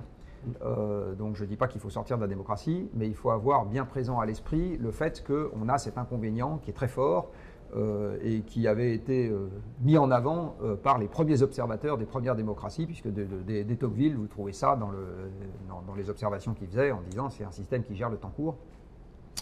Or là, on est sur des sujets du temps long, c'est-à-dire la modification d'un système, la modification de l'aménagement du territoire, la modification des pratiques agricoles, la modification du système industriel, la modification d'un système énergétique et la modification d'un système de valeurs, tout ça c'est sur du temps long. Donc c'est difficile de conjuguer les deux. Personnellement, je n'ai pas trouvé la réponse à toutes les questions dans cette affaire-là. Ce qu'on peut dire, c'est que tant qu'on reste dans un système démocratique, en fait, la vraie question, elle est de modifier ce qui se passe dans la cervelle des électeurs plus que de modifier ce qui se passe dans la tête des élus. Je le redis, à partir du moment... Je vais prendre un exemple tout bête. En ce moment, on a une manifestation sur la réforme des retraites. Personne dans le pays ne dit qu'il faut supprimer les retraites. Donc on est en train de se chicaner sur la manière de gérer le système, mais il y a un consensus absolument parfait sur le fait que le système est pertinent. Bon. Ce qui veut dire que vous n'allez avoir aucun élu qui va vous dire « moi je veux supprimer les retraites », tout simplement parce que la base électorale n'en a pas envie. Donc dans le sujet qui nous concerne, je pense qu'il y a malheureusement ou heureusement pas d'autre manière de s'y prendre que de s'occuper de ce que pense le corps électoral.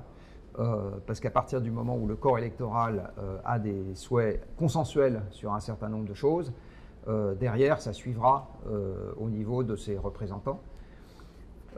Pour le moment, je n'ai pas spéculé sur ce qui se passerait si on sort de la démocratie, ce qui est un risque. Parce que quand vous regardez quand est-ce que la démocratie est apparue, vous vous rendez compte qu'elle est apparue dans des univers en croissance.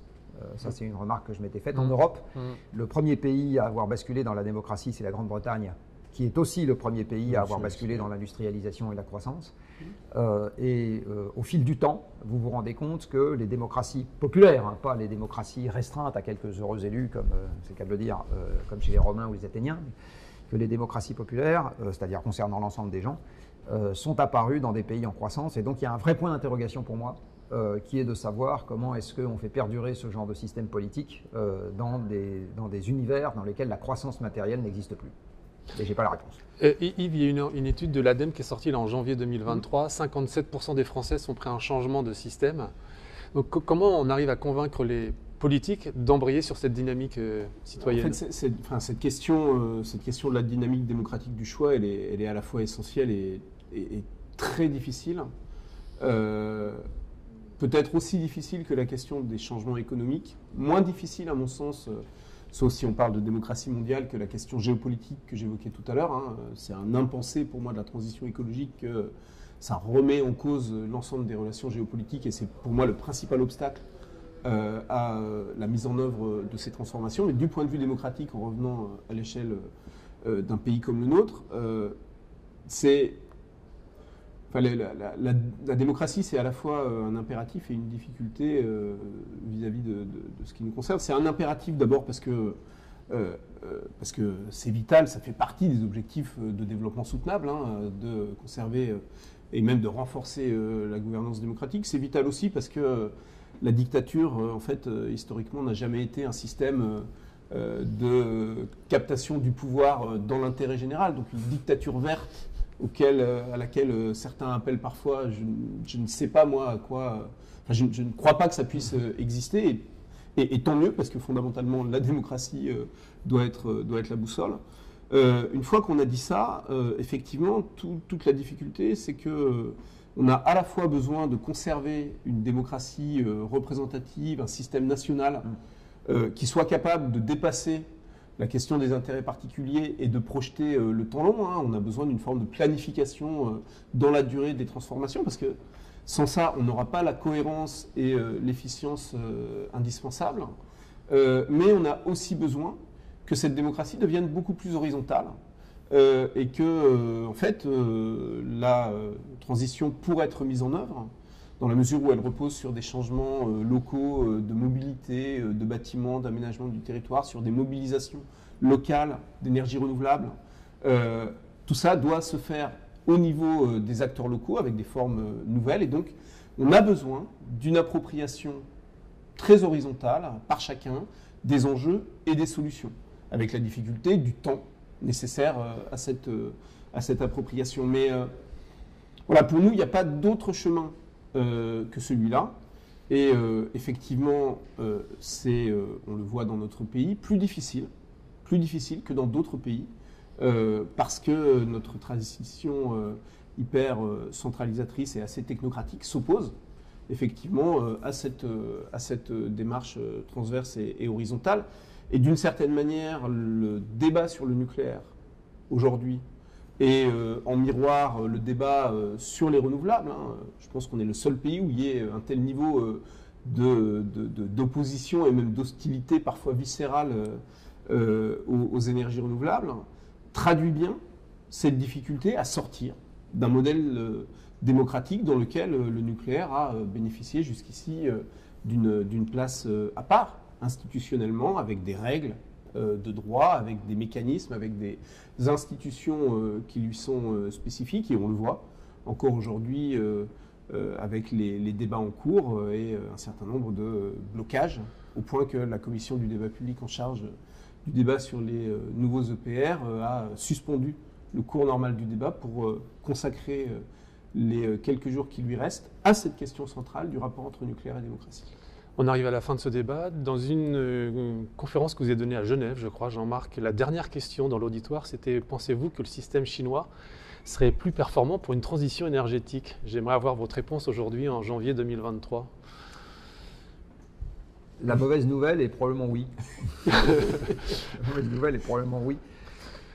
Ça renvoie à ce qu'on vient de se dire sur le fait que une fois qu'on a élu des représentants, on n'a matériellement pas le temps, si on veut être efficace, de leur tenir le stylo sur toute décision qui serait amenée à prendre derrière. C'est juste une question de temps.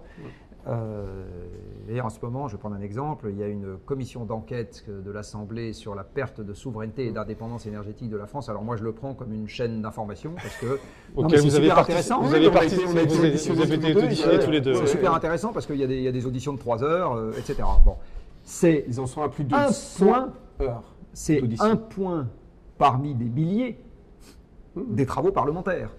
Parce que si je voulais avoir un avis éclairé sur les décisions de la nation, sur les tarifs douaniers, sur les importations de textiles, sur la façon dont on fabrique les lunettes, sur la PAC, sur je ne sais pas quoi, je devrais passer à chaque fois des centaines d'heures à écouter ce genre de choses. Bon. Donc en fait, c'est juste matériellement impossible. Donc à un moment, on est obligé d'avoir des gens qui décident pour nous. Et le système chinois, il a une caractéristique, c'est que les gens qui décident pour nous, qui décident pour les Chinois plus exactement, vont un peu plus vite dans leur processus de décision que ce qui se passe dans des endroits où on revient éternellement sur le fait qu'il faut faire ou pas faire. Et on voit bien qu'il y a des pays où ce système est tellement paroxysmique, je pensais aux États-Unis, où ils sont incapables de gérer ce qui leur porte tort. Tellement justement, l'appareil est incapable de décider de modifications structurelles parce qu'on revient, donc qu'il s'agisse aux États-Unis des opiacés, des armes, de l'obésité ou qu'est-ce que je sais, vous avez 1 milliard de trucs dont vu de l'extérieur vous vous dites il faudrait vraiment changer ça. Et en fait, c'est juste impossible, précisément parce que le système, il est fait pour qu'une fois que vous avez élu vos représentants, vous leur teniez le stylo derrière sur la totalité des décisions qui sont prêtes à prendre. Donc, ce que je dis peut paraître un peu provoquant dans le fait que le système chinois donc je ne suis pas en train de dire que je souhaite un système chinois en France, c'est pas du tout ça que je suis en train de dire. Mais si j'étais un martien et que je regardais froidement ce qui se passe sur Terre, je constaterais qu'un système très dirigiste sur les enjeux de long terme, eh bien, ma foi, il est plus à l'aise. Alors, un système très dirigiste peut faire des conneries majeures. C'est plus facile aussi pour lui de faire des conneries majeures. L'histoire nous en a donné des exemples tragiques en Europe il y a quelques décennies. Donc, je le redis, je ne suis pas du tout en train de dire que je souhaite un système comme ça. Mais par contre, je vais le dire autrement, ça serait une erreur que de penser que parce que le régime chinois est très autoritaire, en matière de transition énergétique, il va nécessairement faire que des conneries. Voilà, je pense que ça, c'est une erreur de lecture qu'il ne faut pas faire. Alors, peut-être pour rebondir sur ce que vient de dire Jean-Marc Jancovici, est-ce que ce n'est pas aussi donner du grain à moudre aux réactionnaires qui vous traitent de Khmer vert tous les deux, avec cette vision de décision un peu rigide sur les... J'insiste, je ne suis pas en train de dire que c'est mieux que le système qu'on a. J'ai bien compris. Je suis juste en train de dire qu'il faut faire attention, si vous analysez froidement les choses, à ne pas attribuer à ce système des défauts qu'il n'a pas, sachant qu'il en a plein d'autres. Alors, si on laisse de côté l'aspect non démocratique du régime chinois, qui évidemment n'est pas souhaitable d'importer, je crois que en fait, la Chine bénéficie aujourd'hui de 2 caractéristiques essentielles, dont la France a notamment bénéficié au moment où elle a lancé son programme nucléaire et tout un tas d'autres infrastructures essentielles à son économie. C'est un gouvernement qui peut prendre des décisions de long terme parce que le consensus politique est suffisant pour engager des trajectoires sur des décennies. Donc on parlait d'ailleurs en France à l'époque du commissariat au plan qui avait une vraie fonction à cette époque-là. Et 2, une économie en très forte croissance au sens où on l'entendait tout à l'heure et donc en très forte capacité d'investir dans ces infrastructures. C'est quelque chose que, je pense que sur ces 2 plans, en fait, aujourd'hui, la France n'a pas les moyens aujourd'hui de lancer cette transition. Il y a un travail, il y a la question économique, on en a déjà discuté, mais sur le plan politique, moi je considère que ça fait plus de 10 ans qu'en France, notamment à cause du blocage autour du débat sur le nucléaire, et c'est bien qu'on arrive effectivement à en discuter, même si on a pu constater qu'on avait encore une divergence très forte sur cette question. En fait, ce point, avec tout ce qu'il engendre historiquement, culturellement, économiquement, est un obstacle aujourd'hui, très clairement, au déploiement, au développement d'une vision partagée de la transition écologique, juste socialement, porteuse de bénéfices. Et tant qu'on n'aura pas cette vision partagée, on n'aura pas des électeurs suffisamment convergents sur ce sujet pour pouvoir déléguer à nos représentants de mener ces politiques sans tenir le stylo à tout bout de champ, même si le principe de participation du public aux décisions ayant un impact en matière d'environnement qui est adossé à la Constitution est pour nous quelque chose de fondamental. Donc vous parliez des conservateurs. Aujourd'hui, on a tout un tas d'acteurs dans le champ politique qui, parce qu'ils s'accrochent au fait de conserver le nucléaire comme pilier de notre politique énergétique, s'opposent à tout déploiement des renouvelables, s'opposent souvent à la question de la sobriété. Et voilà, tant qu'on n'aura pas effectivement renversé ça, et je pense que les électeurs, vous citiez l'étude de l'ADEME, on pourrait citer la Convention citoyenne pour le climat, je pense que dès lors qu'ils sont suffisamment placés en conditions délibératives, nos concitoyens comprennent bien mieux, souvent que les politiques, tous ces enjeux. Mais effectivement, la fracture de la société française sur ces questions aujourd'hui est un facteur mortel d'immobilisme qu'il faudra bien résoudre. Et le type de conversation que nous avons aujourd'hui pourra, j'espère, permettre de progresser. Merci. Le temps est une denrée rare, m'avez-vous dit, Jean-Marc. Donc, on va arrêter, même s'il y avait encore moult questions. Juste peut-être une question de conclusion. Est-ce que vous avez appris quelque chose dans le discours de Jean-Marc qui vous a séduit? Et inversement, est-ce que vous avez appris quelque chose dans le discours de Yves qui vous a séduit? Yves, pour commencer. J'aime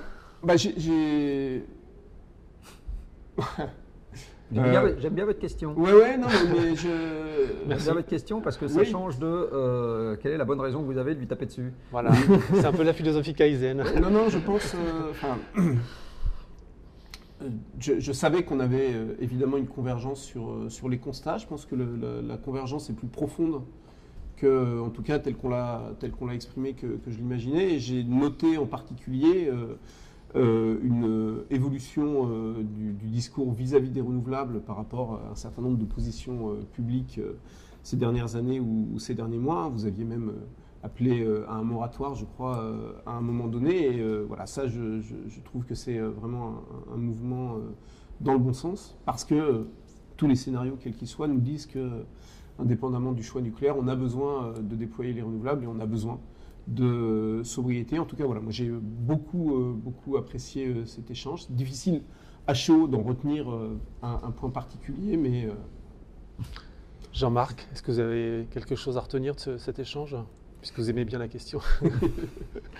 Non, moi, d'abord, je suis content qu'on puisse discuter sans se traiter de nom d'oiseau, donc ça, c'est toujours un truc agréable. Je suis tout à fait d'accord avec Yves Marignac quand on dit que le nucléaire a occupé une place excessive dans les débats et que du coup, ça a empêché de discuter de plein d'autres choses qui sont au moins aussi essentielles, sinon plus. Alors je ne sais pas si c'est une bonne surprise ou une mauvaise surprise, mais j'ai envie de dire, dans ce qui nous rapproche et ce qui nous éloigne, j'ai envie de dire que si je reprends le motto de Négawatt, c'est-à-dire sobriété, efficacité, renouvelable, on est d'accord sur les deux premiers termes qui sont pour moi les termes essentiels, et on peut éventuellement discuter du troisième, où c'est renouvelable, décarboné, etc.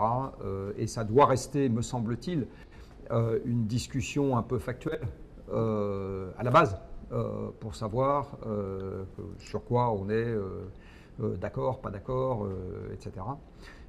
Et je suis tout à fait d'accord avec lui également sur le fait qu'on n'embarque pas les dirigeants dans une démocratie sans avoir d'abord embarqué les gens qui votent.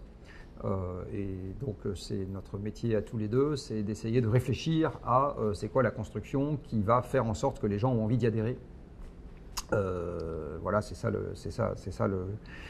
le cahier des charges. Et donc je retiens de cette discussion que c'est intéressant d'en discuter avec des gens qui travaillent dans la même direction, quelles que soient les options qui peuvent avoir leur préférence par rapport à celles qu'on peut avoir soi-même. Jean-Marc Jancovici, merci. Yves Marignac, merci. Chers internautes, je vous souhaite une bonne réflexion par rapport à ce choix de transition proposé par nos deux invités. Au revoir.